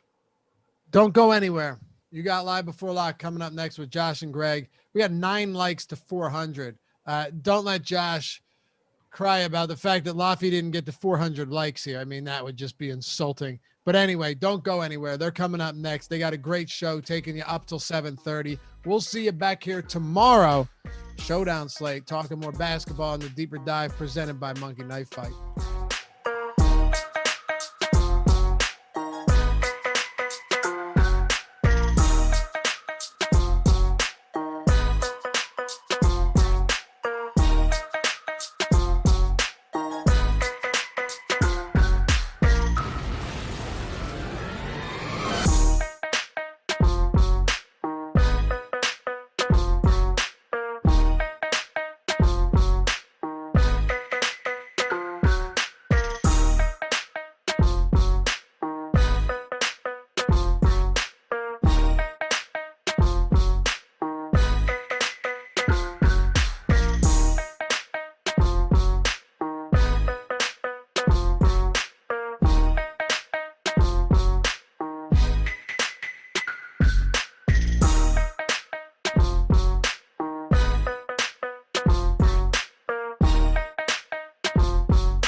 And we are live. Welcome to NBA Live Before Lock. It is Wednesday, June 16th. I am Josh Engleman. I am joined by Greg Ehrenberg, and we are the show that gets more likes than the Deeper Dive because Laffy isn't as good at it. So please hit that thumbs up. Helps me out a ton. Subscribe to the channel. Hit the notification bell so you know when everything goes live. Normally, I ask you how you're doing today, but I'm going to hit you with a different question. And then you could let me know how you're doing. Who is the 5th starter for the Los Angeles Clippers today?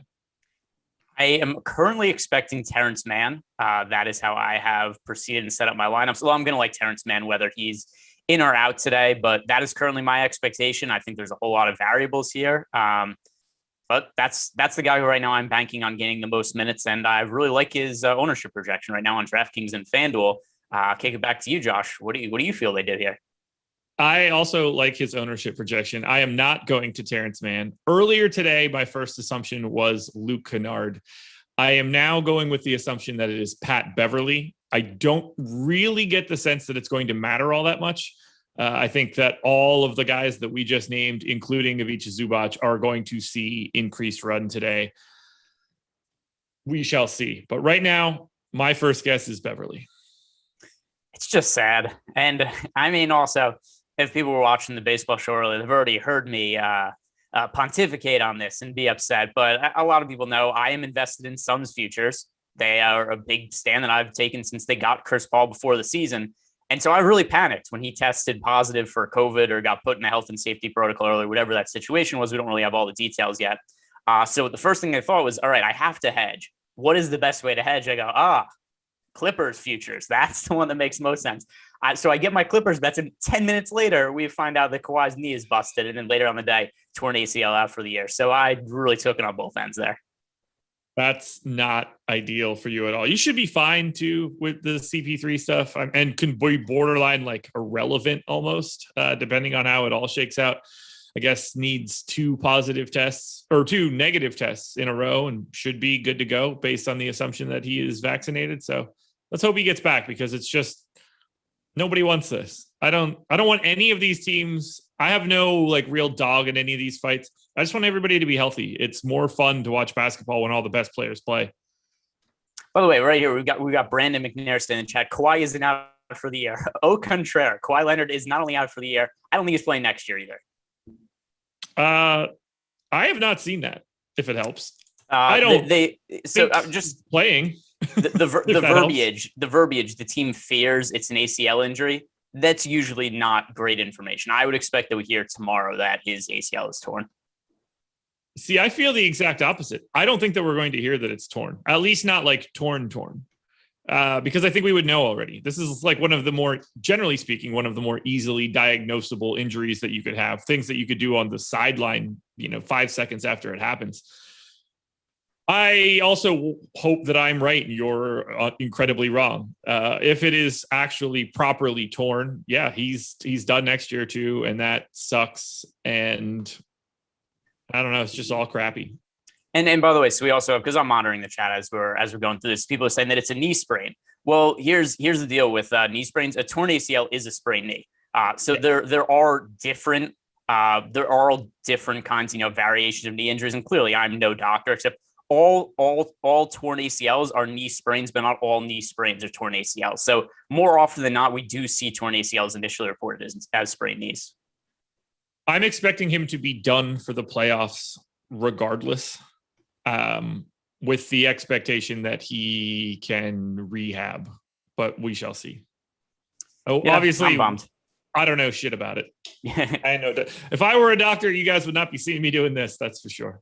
The only team that really comes out gold here, like for sure, is the Oklahoma City Thunder, because the Thunder, who have the rights to the Clippers draft for like the next 5 years because of the Paul George trade, this team could be legitimately bad going forward if everything goes poorly. Also, Kawhi's contract is up in the offseason. Who knows if he even returns to them next year. So, I mean, that could be, they might have to trade away Paul George if they're going to go into rebuilds, and then they just don't have draft picks. That Thunder team is going to be ridiculous. I expect Paul George to re-up at the max in the offseason, no matter if they amputate his leg. All right, that's absolutely not true. But anyway, it is time to get into it. I appreciate you guys hitting the like button. We've got 1,600 plus people in here. We're going to start it off the same way that we did on Monday. Top plays on FanDuel. Who are your favorite plays for FanDuel tonight? All right, so starting with FanDuel, I already mentioned him right off the bat when you asked me who is going to be starting.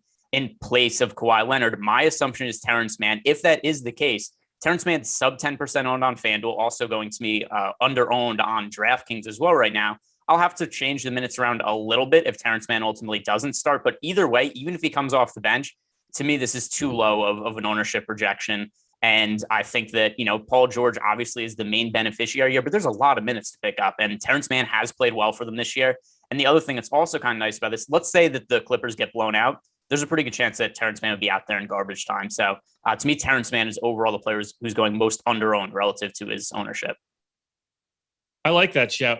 Was not expecting you to go there for that particular pick, but yeah, if you're right, I mean, he's massively, massively under-owned. I feel a comparable way about Pat Beverly at point guard, but this is a really, really, really weird two-gamer now on FanDuel in that there are essentially only 4 options at small forward. There are essentially only 4 options at power forward. Depending on how this breaks, I think you have a hard time not getting to one of 3 main guys at center. Shooting guard is the question mark to me. That's where you can kind of go in a bunch of different directions. There are more functional bodies at shooting guard than any other position on FanDuel. The 2 forward spots are totally broken. Point guard is sort of in that same realm. Beverly having the potential to get more minutes now opens that up to a potential 5th guy. I don't know how to manage FanDuel. Like, we've got guys like Tony Snell and George. Like, Tony Snell's getting like 12% ownership or something because by default, but just having to need a pay down option. What do you think of getting to these guys that are very clearly not projected the same way as the other counterparts at the position? Like a George Niang, for example, who's going to by default be 15 plus points away from the next closest guy at the position, yet is going to get ownership because there aren't any other options. How do you feel about playing guys like that on slates like today? I don't like them. Now, with that said, we did just see a showdown slate last night where, due to condensed rotations, last night on DraftKings and Showdown, the final guy in the spot in the optimal lineup did not play last night. A lot of people had Tyler Johnson in the final spot. And then there was other people similar who played 0 minutes last night. You just needed the salary savings to be able to fit in Kevin Durant, Giannis Antetokounmpo, Chris Middleton, Drew Holiday. Is it possible something like that happens again today? Yes, but it's not how I'm building my lineups. I don't think it's the most likely scenario. So for me, I'm playing on DraftKings and FanDuel tonight. I didn't play these crappy guys. Like, I didn't play Solomon Hill or Tony Snell. I didn't play, Nathan Knight at power forward or any of these wonky players who are going to play 0 minutes. And, we could see the field roster of these guys. But to me, I don't like getting to guys that I think are not going to step on the court, or at the very least are going to step on the court and play 8 minutes. No qualms with that. I'm on the exact same page. I kind of listed them in the same group in my tweet. Normally I'm picking someone that I say that I don't think you should roster, that people would be rostering. And I assume people just thought it was like a cop-out when I posted it. But all 3 guys that I mentioned, which I think was like Shake Milton, Niang, and Tony Snell or something in that round, they're all projected for 10 to 15% ownership. It's just don't play those guys. You're going to get there more often than not. But we'll see. It wouldn't shock me if it was one of them, especially Niang is the one where I could see him getting to 15 fantasy points and working at power forward. Bad game at a Marcus Morris. Royce O'Neal's Royce O'Neal. It doesn't go well for the Hawks. John Collins underperformed, and the combo is Tobias Harris, George Niang. So much of it depends on how good the pay-up options do. If Donovan Mitchell and Paul George go bonkers, and they are the necessary shooting guard combo, and Joel Embiid has a hell of a day, as Joel Embiid is wont to do, then you're probably looking at one of those pay down options at small forward or power forward, or a Shake Milton, George Hill guy at point guard. That's where it gets ugly. So the difference is the point guards, I think we would reasonably go cheap. I don't think we can at, say, small forward or power forward, because the other thing also is at small forward and power forward, the other options that we have there, it's not like they're that expensive, right? Royce O'Neal, 5,000, Marcus Morris, 5,600. And then if you go to small forward, the cheap guys that are worth playing, Matisse Thybulle is still 3,800. He's a good small forward play for the slate. Point guard is where it's different, because point guard to me, I do think there's a chance that Shake Milton, it's not a likely chance, but at least I think he's going to play minutes. And, we've already seen it before. We saw it just a couple of games ago where Shake Milton had a really big game off the bench. to me, like that's not even viable for somebody like Tony Snell or Solomon Hill. I agree. I completely agree. Who are you seeing picking up ownership on FanDuel that you do not agree with? And let's go ahead and skip the Tony Snell, George Niang, Shake Milton group. Yeah, instead of just regurgitating that same information, Trae Young for me, he is in so many lineups right now, and I just don't have him projected nearly as well as the other top options on the slate. Trae Young, nearly 50% of the field's lineup. So at point guard, I'd rather get to Ben Simmons for 1,900 less. I have a lot more exposure to Ben Simmons. And there's just so many other pay-up options, other positions. Donovan Mitchell and Paul George at shooting guard. There are no pay-up options at small forward or power forward, really center. I'd rather pay up for Joel Embiid than Trae Young. So I'm coming very, very heavily underweight to the field on Trae Young. I just think the price point's too high. Yeah, 10-4 on FanDuel is problematic.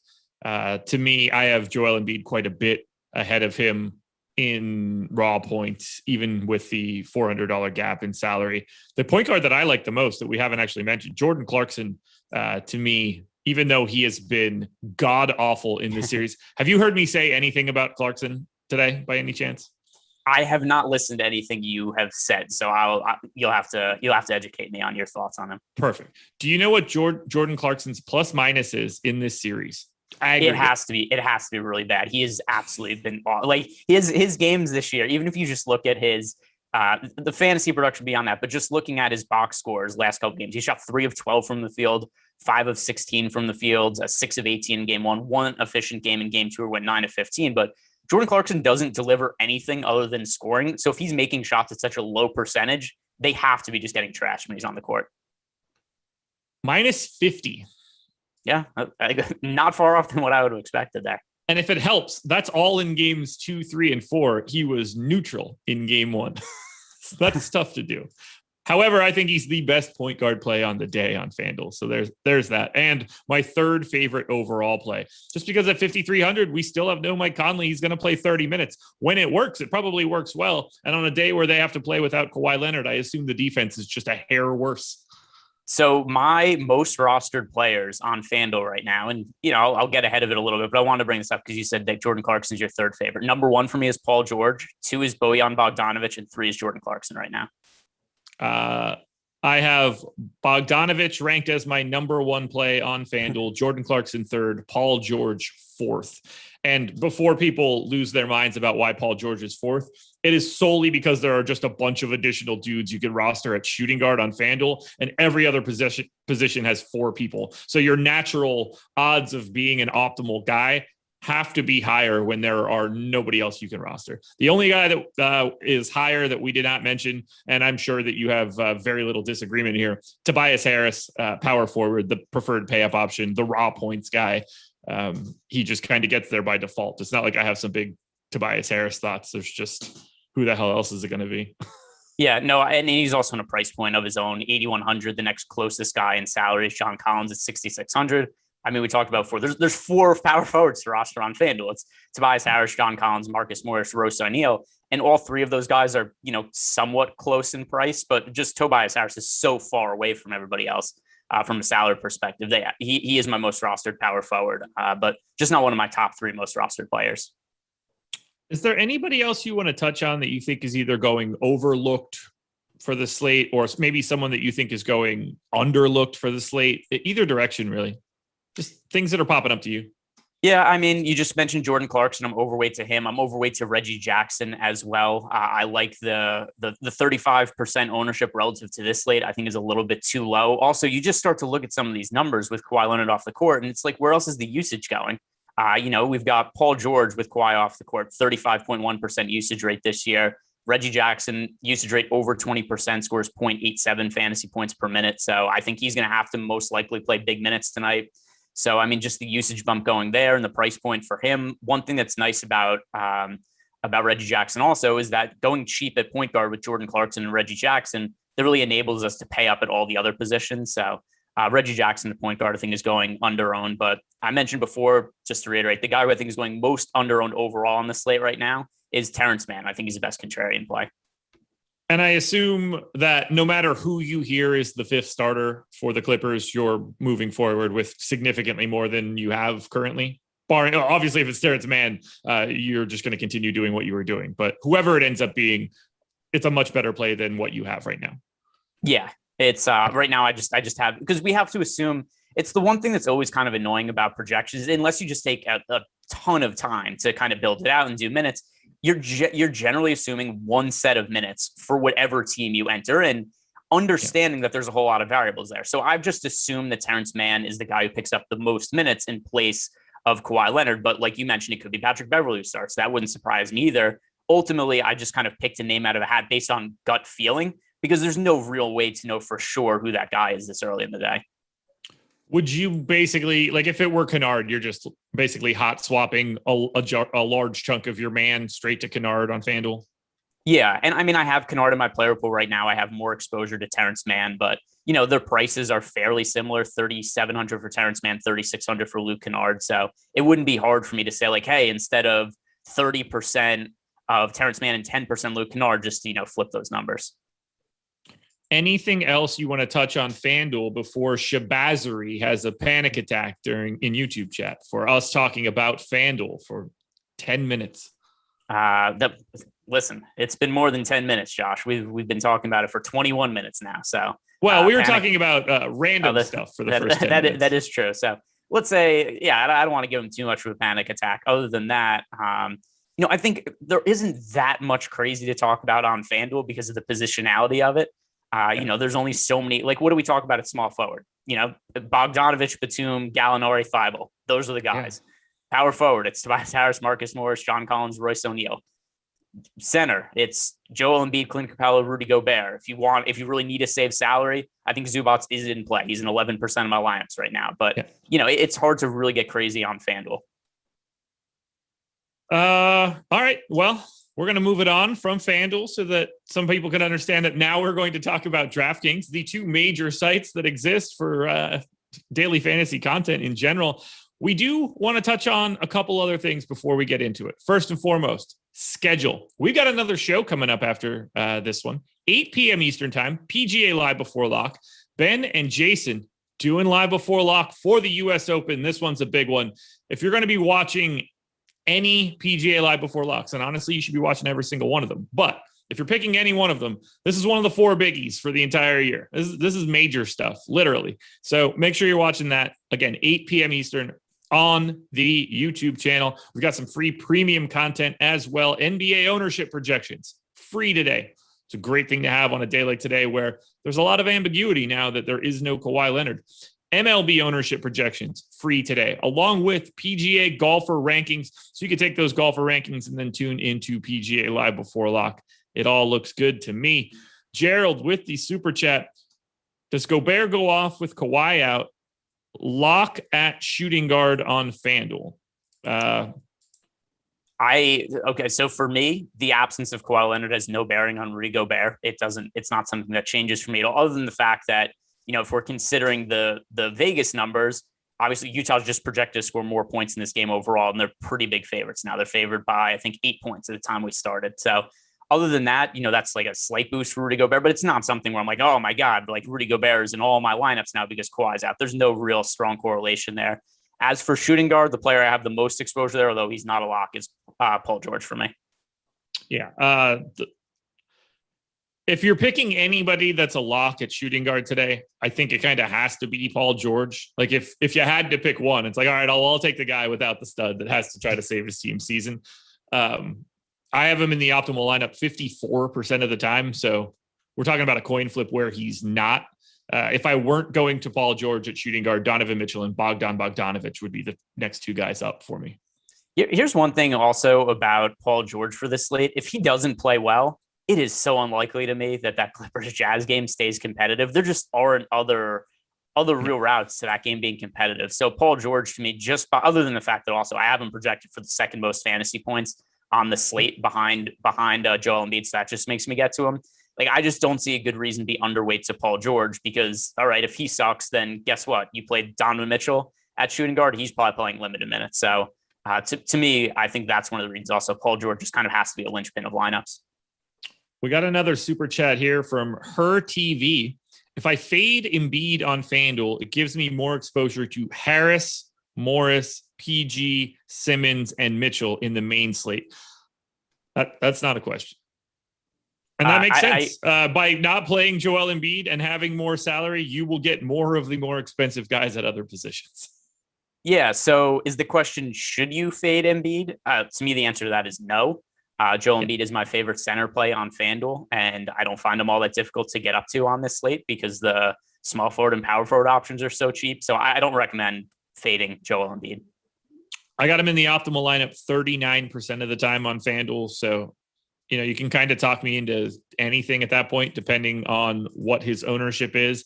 And since we're talking about it, I'll hit on it quickly, that it is basically the same as my sim odds. So I would assume I would be right around the field on Embiid.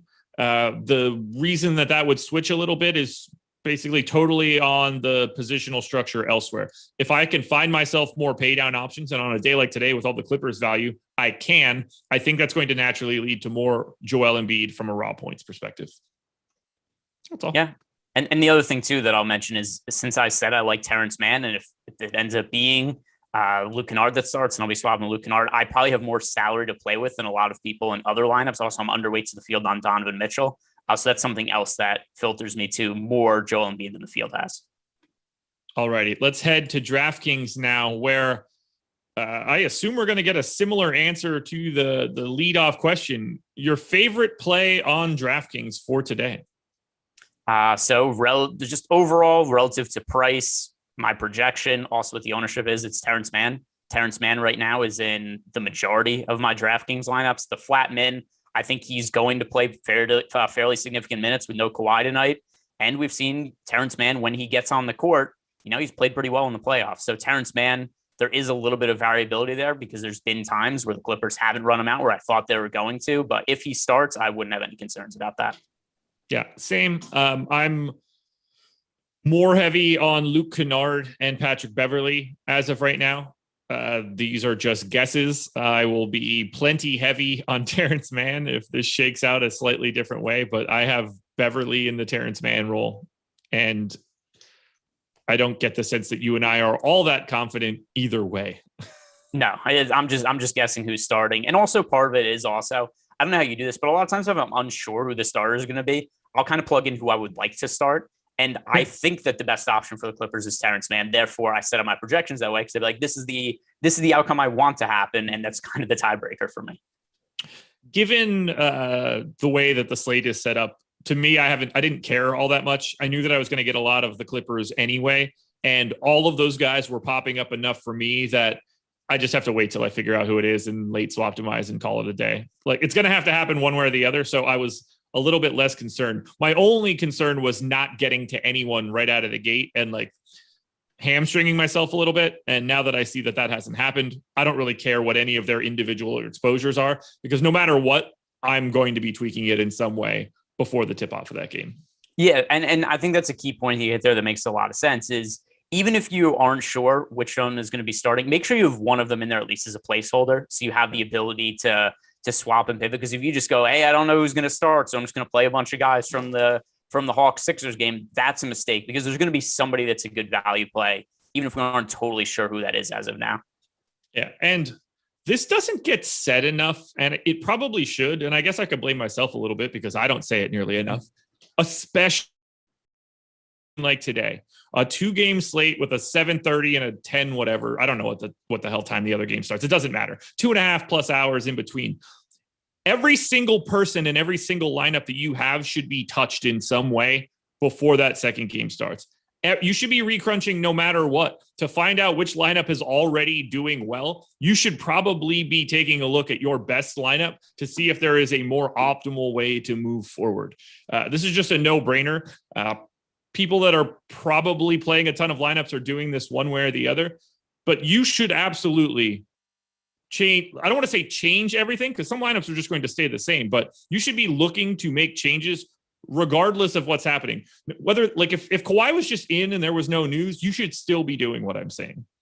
Yeah, and the other thing too is it's going to depend on where your lineup sit in contests too. I think it is something we talked about for football, but that was a while ago. If there are players you have in the early game that don't do well, try to pivot off the chalk in those lineups for the later games. Because if the chalk does well, guess what? You don't cash. If the chalk does do well, guess what? You don't cash because your lineup already sucked going into the early thing. It's easy if you hand build and you only play one lineup. That's also something that's, fairly easy to manage. But still, if your lineups are not looking good after the early slate of games, pivot and try to play more contrarian plays, even if that means taking a crazy stab on somebody like Rajon Rondo. People are talking about him in the chat right now. I don't think he's going to be in the rotation, except if your lineups are totally dead after the early game, just play guys that have a reasonable path to upside that are lower on them. I completely agree. Adam Scherer in YouTube chat, which fits for him. He said, if you're good at making lineups originally, you don't need to worry about it. So thanks for that help. Let me know how my optimal lineup ends up doing for you in cash today. Anyway, I think we're in agreement on this one. And if I'm being perfectly honest, if anyone thinks that this isn't the answer, I think you're really, really, really wrong. Paul George is the best play on DraftKings today. Ignoring ownership, the most likely for success. Yes, totally agreed. I have him projected. I said before, I have him projected for the second most fantasy points on the slate. Only Joel Embiid ahead of him. And I don't even have Joel Embiid ahead by that big of a margin. And considering the price point on Paul George too, we don't get these major kind of injuries that often in the playoffs, at least typically not. Apparently we do this year, but no Kawhi Leonard, the pricing algorithm wasn't able to adjust for it. If you look at the numbers for Paul George this year, when Kawhi is off the court, 35.1% usage rate, scores 1.32 DraftKings points per minute. And I gave Paul George 44 minutes today. It seems like a massive amount, but listen, we saw Kevin Durant play 48 yesterday. If Paul George doesn't play big minutes and have a big game, the Clippers lose today. Yeah, I have him 0.3 of a point behind Joel Embiid. I have him ahead of Donovan Mitchell, and he's 8,600. I don't think it's possible mathematically to get to a situation where you don't have Paul George as the number one option for today. And that doesn't mean anything in like the tournament structure and the lineup structure of trying to get different. That's a different discussion.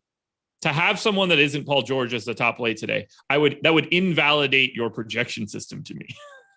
Yeah, no, I mean, there's no way around it, because unless you're just taking a stand, you're like, hey, I think you would also just be wrong. But if you say that Paul George is playing 36 minutes or something like that today, and you don't give him any kind of boost with Kawhi being out, then yeah, I guess he just looks like an okay play. But the funny thing is that this current price point, even if you just give him his normal minutes with Kawhi off the court, he still comes out looking really good. If you give him big minutes and don't give him the boost with Kawhi being out, he still comes out looking good. Even if you were just give him his normal regular season rates, he's still a little bit underpriced. So, I mean, there really is no way around it. Hitting on two more super chats. Greatness 410 said, should I limit the amount of Clippers to 3 for Fanduel? I would say no. No. I don't see the need there. D Niz, we've got a 2v2 on DraftKings. Are you ready? I am ready. It would be Jordan Clarkson and Bogdan Bogdanovic, or Donovan Mitchell, and Ivica Zubac. All right. So Mitchell and Zubac. Yeah. Versus that is Mitchell and Zubac for me. I agree. Clarkson's a little overpriced on DraftKings, and that's what's stopping it. Wildly different play, Jordan Clarkson, Fanduel versus DraftKings. Massive difference. So where else do you want to go on DK today? I can tell you that two of the guys that I have pretty massive stands on that aren't in the value. Well, one's in the value realm, one's not.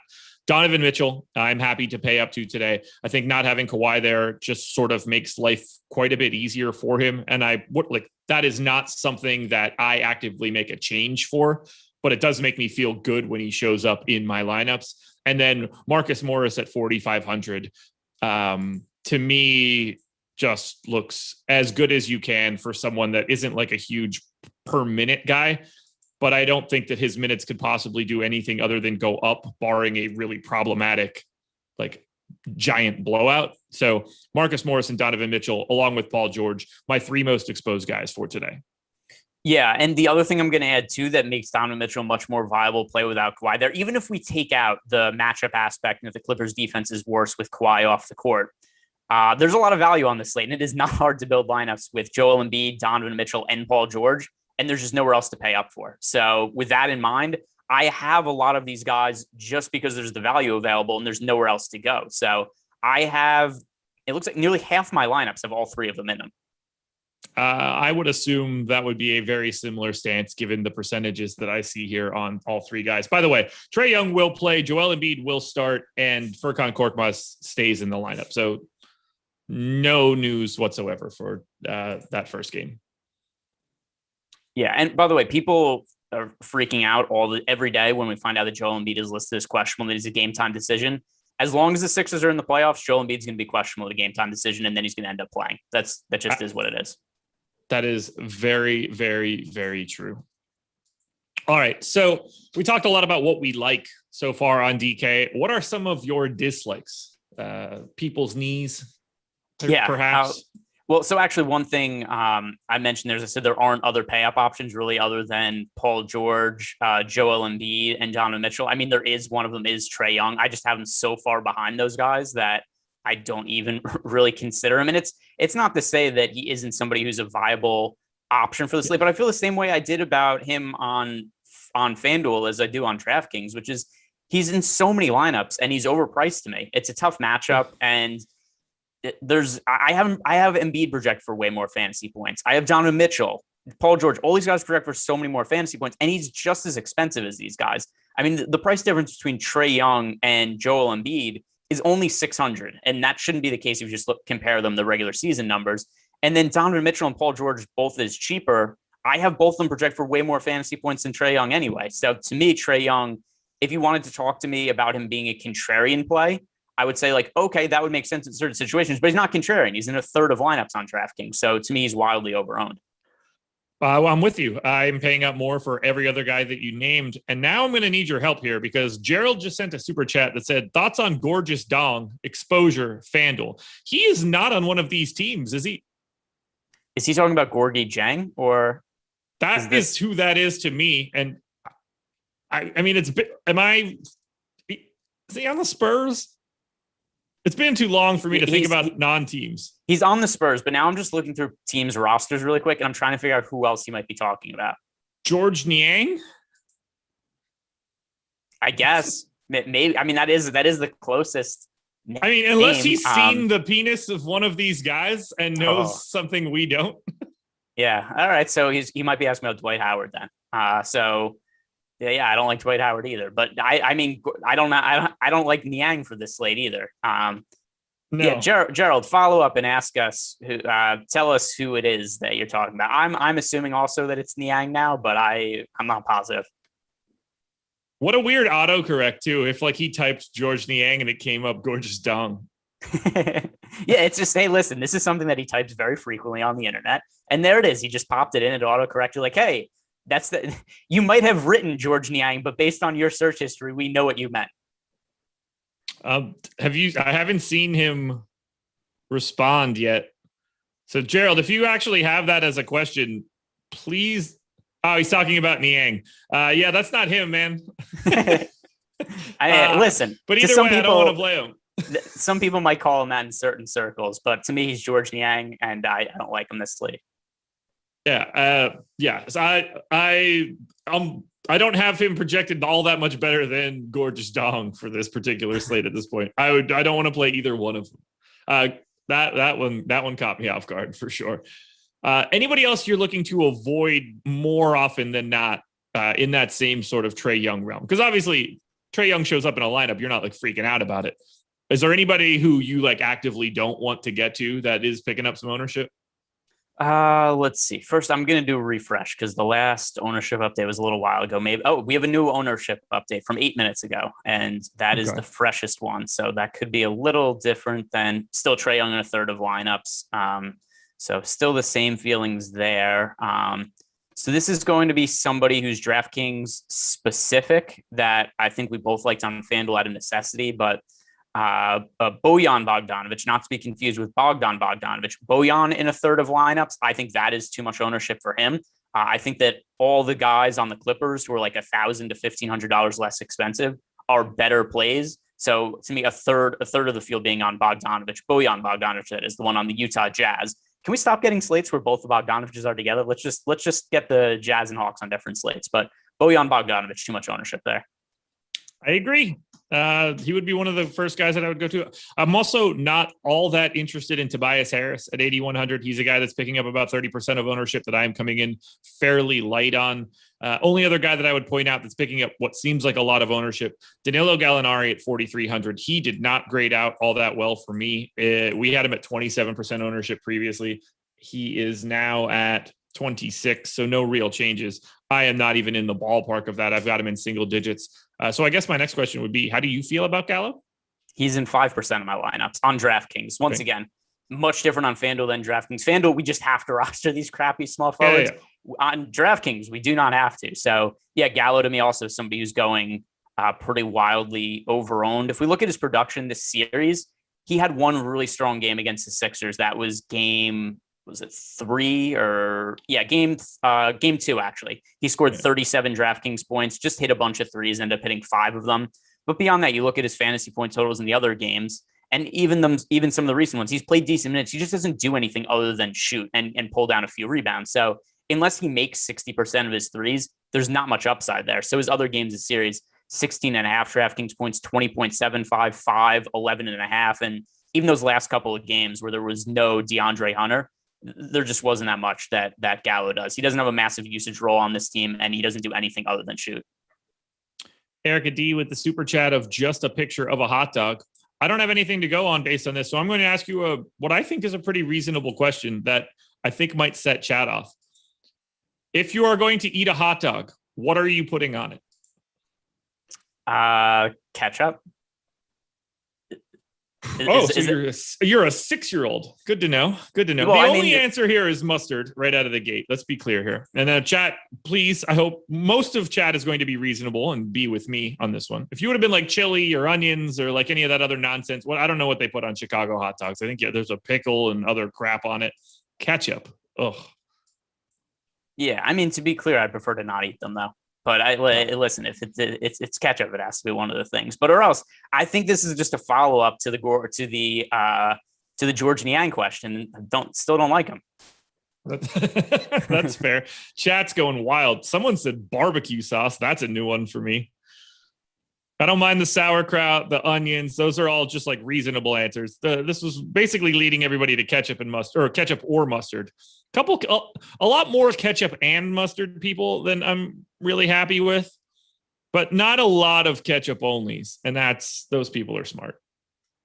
Nah, I mean, it's whatever. It's salty tomato paste, basically. It's good. Mustard, hot dog, ketchup, burger. That's the only way that's allowed to happen. I don't know. Laffy's probably got some stupid opinion on it because he puts ketchup on his eggs. So who the hell knows? Oh, Marshall White. That's not going to get through the spam filter, but I appreciate it. It's going to zip by for all of us too. But, hey, listen. He's one of those guys who says gorgeous dong when he talks about George Niang. Is there anybody else you want to touch on for DraftKings? We've got about 17 minutes to go before lock. And by the way, I appreciate all of you for answering this and taking over chat with it. Hit the like button too. Hit the like button if you like that question. We did get a handful of questions in the Slack and premium Slack chat, so we could hit on those also. But I lost my train of thought there for a second. What was the question you asked me? Anybody else you want to make sure you touch on for DraftKings? Okay. Hit on most of the key. Oh, we haven't talked about Nick Batum today, really on either site, but just same sentiments for him as there are for Marcus Morris. I think Marcus Morris is the better play, but Nick Batum also, I expect him to play a significant amount of minutes today. He is one of the better value plays to me on DraftKings. I don't view him as highly currently as Terrence Mann or Marcus Morris, but he is my third favorite value player right now. And then once again, the Terrence Mann spot, that's going to potentially change. It's either going to be, him, Patrick Beverly, Luke Kennard, just depend whoever's min price and starts for the Clippers. I'm with you. I'm pretty neutral on Batum, and I agree that I would rather have Marcus Morris over Batum. Got to hit on a couple things. First and foremost, shout out to Monkey Knife Fight for being the presenting sponsor of this show. Now, if you want to play NBA, obviously, I'm assuming you do if you're still listening to us with 16 minutes left to go before lock. But whether that's UFC, PGA, esports, soccer, you can play at Monkey Knife Fight, and you can get a first match deposit bonus of up to $100 when you sign up with the promo code Awesemo. That means if you deposit 50, you get 50. If you deposit 100, you get 100. And if you deposit 200, you still only get 100. So, deposit 100, get 100 free dollars. It's a really good spot. These are player props based contests, easy to play. Don't require a gigantic time commitment. You can get in and out there if you need to. So again, go to Monkey Knife Fight, check them out, use that promo code Awesemo. You cannot beat it. What else do I have to hit on? Promo codes. There we go. NBA Live Before Lock. One really gigantic word. Might as well make it xylophone or something. Anyway, 15% off your first week of Awesemo plus Platinum if you sign up using the promo code NBA Live Before Lock. And you should. That's the promo code you should use because Greg and I are on this show. We're talking NBA Live Before Lock. That one will mean the most to us. You also want to hit subscribe and the notification button on YouTube so you don't ever miss chances to grab promo codes like this. We're going to mention them on our shows all the time. If you're ever looking to grab a little bit of a deal, you're going to find them on the shows. So make sure you're seeing these shows as well. All right. I got a couple player props for you to hit. Let's try to hit those in the next 4 minutes. Close this out with like 10 minutes of questions. What do you say? Let's do it. All right. First player prop up. And I'm guessing, I think I got a feel of the direction you're going to go here.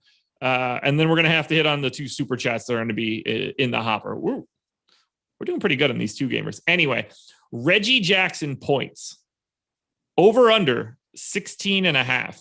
And by the way, you can find all of these props at Odds Shopper.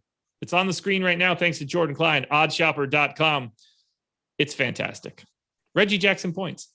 I think that's a very efficient line, 16.5, but I think there's so much variability with the Clippers rotations that I'd actually shade towards betting the under if I had to choose a side. Technically, it's a no play for me. But if I had to bet one, I would take the under just because I don't know if the minutes I gave him are the minutes he's actually going to play. I don't know if Patrick Beverley's going to end up getting more run. Maybe Rondo's in the rotation today. I think there's, a lot of ways this could go. So with that in mind, I think that Reggie Jackson is probably more likely to go under than over the minutes I've been projected for. So I have it as a fair line, but just because of the variability, I'd shade towards the under. Expected ROI coming from Odds Shopper had that as a very solid bet to take the under. So looking at you on that one. So far, so good. We'll hit you with the next one. Jordan Clarkson, over under. And this one's hilarious, if I'm being perfectly honest. It's just not the kind of prop you ever get for him. Over under 3.5 rebounds. Oh, all right. That is actually an over for me. But yes, that is an odd Jordan Clarkson prop. But really, what have his rebounds been for this series? I mean, I haven't projected for over 4, but let's see. His rebounds this series. By the way, the minutes have still been there. He did have 5 rebounds last game, 3 the game before. Also, the other thing that's kind of wonky about some of these games, there's been some one-sided ones. 2 games ago it was decided by 26 points. So, that is a little bit of sway there. But yeah, I have that as an over. Over 3.5. Actually, you can get it at plus 118. The second best expected ROI of all of the rebound props. So we're on the same page there again. Ben Simmons, over under 7.5 assists. Ben Simmons, that is an over for me. So also with Ben Simmons today, I think I'm much higher on him than most of the industry is just in terms of my projection for him. I gave Ben Simmons more minutes today, a lot more minutes than he's played in other games this series. It's game 5. We're tied at 2 here. I'm not totally sure how healthy Joel Embiid is, although I think he's going to go out and play big minutes anyway. But I mean, the assists so far this series for Ben Simmons, 11, that was less. It was 10, 7, 7, 9. I think that Ben Simmons probably plays closer to 40 minutes this series, which we haven't really seen from him yet. But if you're gonna unleash Ben Simmons, it's probably going to be game 5, and I think they're going to have him on Trae Young for basically the entire game as long as he avoids foul trouble. So the under per Odds Shopper, 25% expected ROI at under 7.5, looking pretty darn good there. By the way, yeah, not to you at all. By the way, there is a free contest going at Monkey Knife Fight today. You just have to select whether Clayton Kershaw and Zach Wheeler have more or less than 7.5 strikeouts. If you predict that and get them both right, you win $18. Doesn't cost you anything. It's 100% free for new users. So there's that. A quick question on Ben Simmons' minutes. Did what happened last night impact at all how he gave guys minutes? Because after seeing the way that the Nets and the Bucks basically just ran like 6-man rotations and played their start, and Kevin Durant played the entire game on one leg. James Harden played well over 40 minutes. Did something like that impact at all how you expect this game 5, today's game 5 to be played? Not at all. Yeah, it made me give the starters all bigger. Like that's why I gave Paul George 44 minutes today. I think I gave him 42, but no, I don't think it matters. Not to like, I just can't imagine they're looking at it like, oh shit, I could have played my guys more. I mean, not that, but it just made me think that there's more urgency in these teams, in these scenarios, to play the starters big minutes. Like, I mean, there was guys yesterday, Bobby Portis, he's played every single postseason game. He just left out of the rotation entirely. And I think that they're, other than the Clippers, who they just have guys out, so they have to play some of those backups bigger minutes. I think that there's going to be guys who just kind of get pinched today that have seen minutes otherwise. All right, final prop, and then we can get to these questions. If I could just find wherever the hell I just put my list of props. There it is. Trae Young, points plus rebounds plus assists, 41.5. That is an under for me. I mean, also, I think this just makes sense because I've already said I'm way lower on the public on Trae Young on Fanduel and Draftkings. So part of the reason would be because I have him projected lower than other places. I got him at 42.1, and the under is shaded at plus 105. So it's basically neutral for me. You said it was 44.5?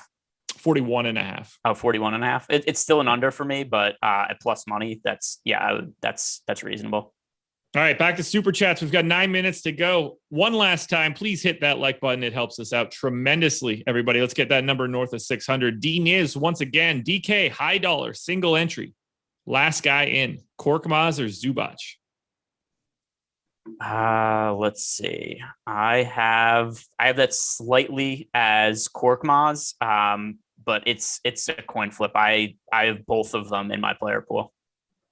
I would say I would rather go to Zubac in this sense. I just think there's a lot more upside there.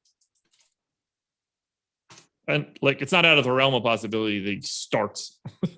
Korkmaz's minutes were so odd to me last game. He ends up playing 25 minutes, but he also closed the game and played down the stretch. They had him taking big shots. Like they trust him to have the ball in his hands.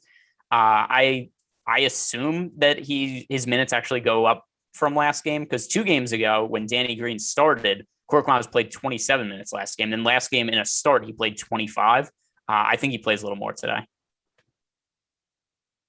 All righty. Ernest Davis, Ingles or Jackson? No site given, no game type given. Well, it's Reggie Jackson to me, so it doesn't. That has to be DraftKings because there's no way he's comparing them on FanDuel. For sure. Darren Unger, FanDuel, 3v3. Joel Embiid, Royce O'Neal.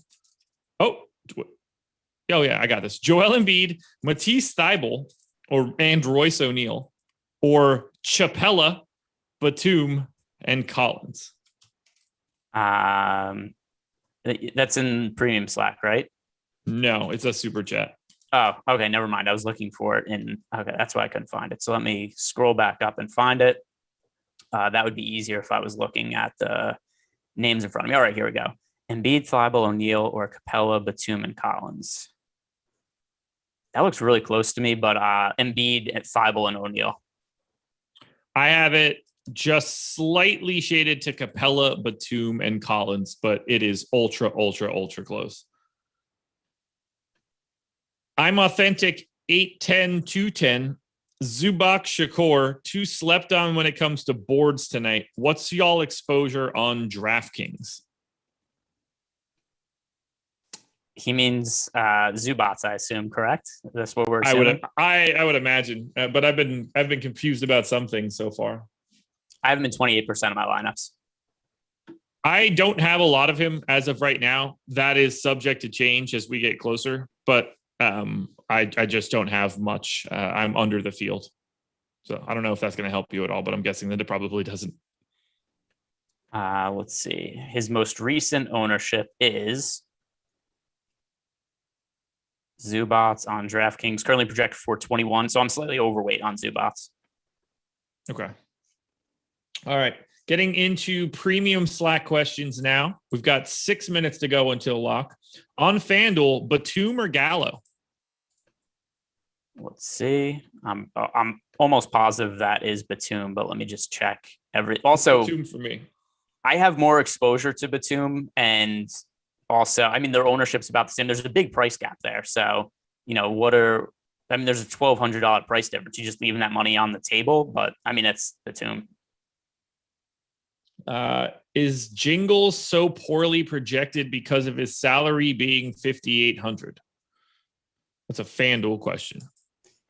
So I don't have him projected as the best points per dollar play at the shooting guard position. But beyond that, the reason that I don't have a ton of exposure to Ingles is there are so many good shooting guard places. Paul George, Donovan Mitchell, Bogdanovich.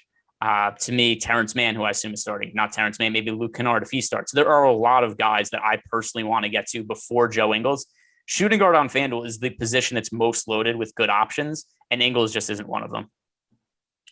Don't know if you guys have talked about it, but do you expect Rondo to get run, and is he worth a punt? I do not. I don't know where you land. I don't have him playing minutes today. It wouldn't shock me if he did. It's one of those situations, like I said before, where if I have a bunch of lineups that just look bad after the first game and they're sitting dead, he's maybe somebody I'd consider swapping in GPP lineups, large field, just to differentiate from the field and lineups that are going to be dead elsewhere. But as of now, I have 0% of them. Yeah, I don't have him. I'm not expecting him to get in. I think it was a telling sign that he was actually inactive in game 4 and not just not a part of the rotation. So I'm not going to him. Playoff Rondo. DK GPP pay up option at power forward, Collins or Tobias Harris? Tobias Harris. So I think that it's more likely to see John Collins in an optimal lineup. However, these guys are separated by $2,100 on DraftKings. So Tobias Harris is unquestionably the better raw fantasy point scorer. I just don't know how those two guys could be the question. That's why my answer is Tobias Harris. Yeah. So I think Tobias Harris scores more points than John Collins. I think John Collins is a better play than Tobias Harris. I don't know how else to answer that.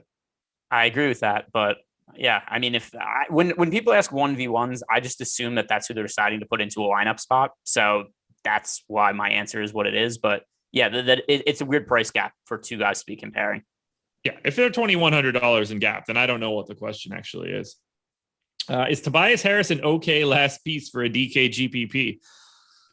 Not to me, but also yes. Let's see I'm just going to pull up the prices of everybody and see if there's somebody who I prefer in that price. There's nothing range. around him. I have Ben Simmons projected for more fantasy points. I have Tobias Harris projected for slightly more, but I do think Ben Simmons is a better play, but he's kind of on an island. The next reasonable guy you can get to is Bogdanovich at 6,500 if we're skipping Simmons, and no one is taking him ahead of Paul George. So, I don't mind getting to Tobias Harris, and I would never talk somebody out of the last piece being Tobias Harris. I'm pretty significantly underweight on Harris, but he's also Tobias Harris. He's projected for 40 fantasy points. I got him at 39.5. Yeah, I prefer Simmons. I think Simmons is going to play a lot of minutes today to match up with Trae Young. I'll tell you what, man. Some of these questions have been really tricky, where I think that the answer is both answers, and that's obviously not an easy way to give an answer. No, it definitely isn't helpful if you just say both. But I know what you mean. All right, let's see. Any other questions we want to hit on? We've got under a minute to go, 50 seconds. Carter Bloom. I was going to say one more one. Carter Bloom said Ingles and Korkmaz or Clarkson and Kennard. It's going to entirely depend on who the Clippers start. He does say he already has Man in the lineup. So with that in mind, I say that's for DK. I don't think either of those are good combinations. And you have 30 seconds to change. But yeah, I don't think either of those are good combinations. Clarkson and Kennard for me, because I have Clarkson ahead of Ingles. So I just feel a little bit better about Kennard than Korkmaz. That's reasonable. And again, that's basically a coin flip too, but I just think there's a lot of upside in Kennard. And that's it, everybody. Go ahead. What do you got? Oh, I was gonna say he already has man in the lineup. Also, this totally doesn't matter because we're at lock. But I was just still thinking it through. But he already had man in the lineup. So to me, I still don't think it makes a whole lot of sense to have man and Kennard just this far in advance, because most likely I'm gonna be high on one or the other. I don't know how many lineups I'm gonna end up with both of them.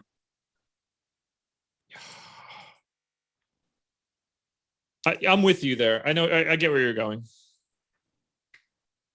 That's a tricky one, honestly. The difference between Korkmaz and Kennard is pretty narrow. But it's 7:30, so who the hell knows? I appreciate all of you guys being here. That was all sorts of fun. So thank you guys for being here. Please check out PG Lock coming up at 8 p.m. Shout out to Monkey Knife Fight for being the presenting sponsor. Greg, any final thoughts before we get out of here? No, I'm excited to eat some food. I'm excited to watch basketball and go Sixers. Although with this said, I'm very invested in the Sixers. My luck could not be running worse with different injury situations and other things right now. So with that in mind, if you think I'm going to continue to run poor, go ahead and bet the Hawks tonight.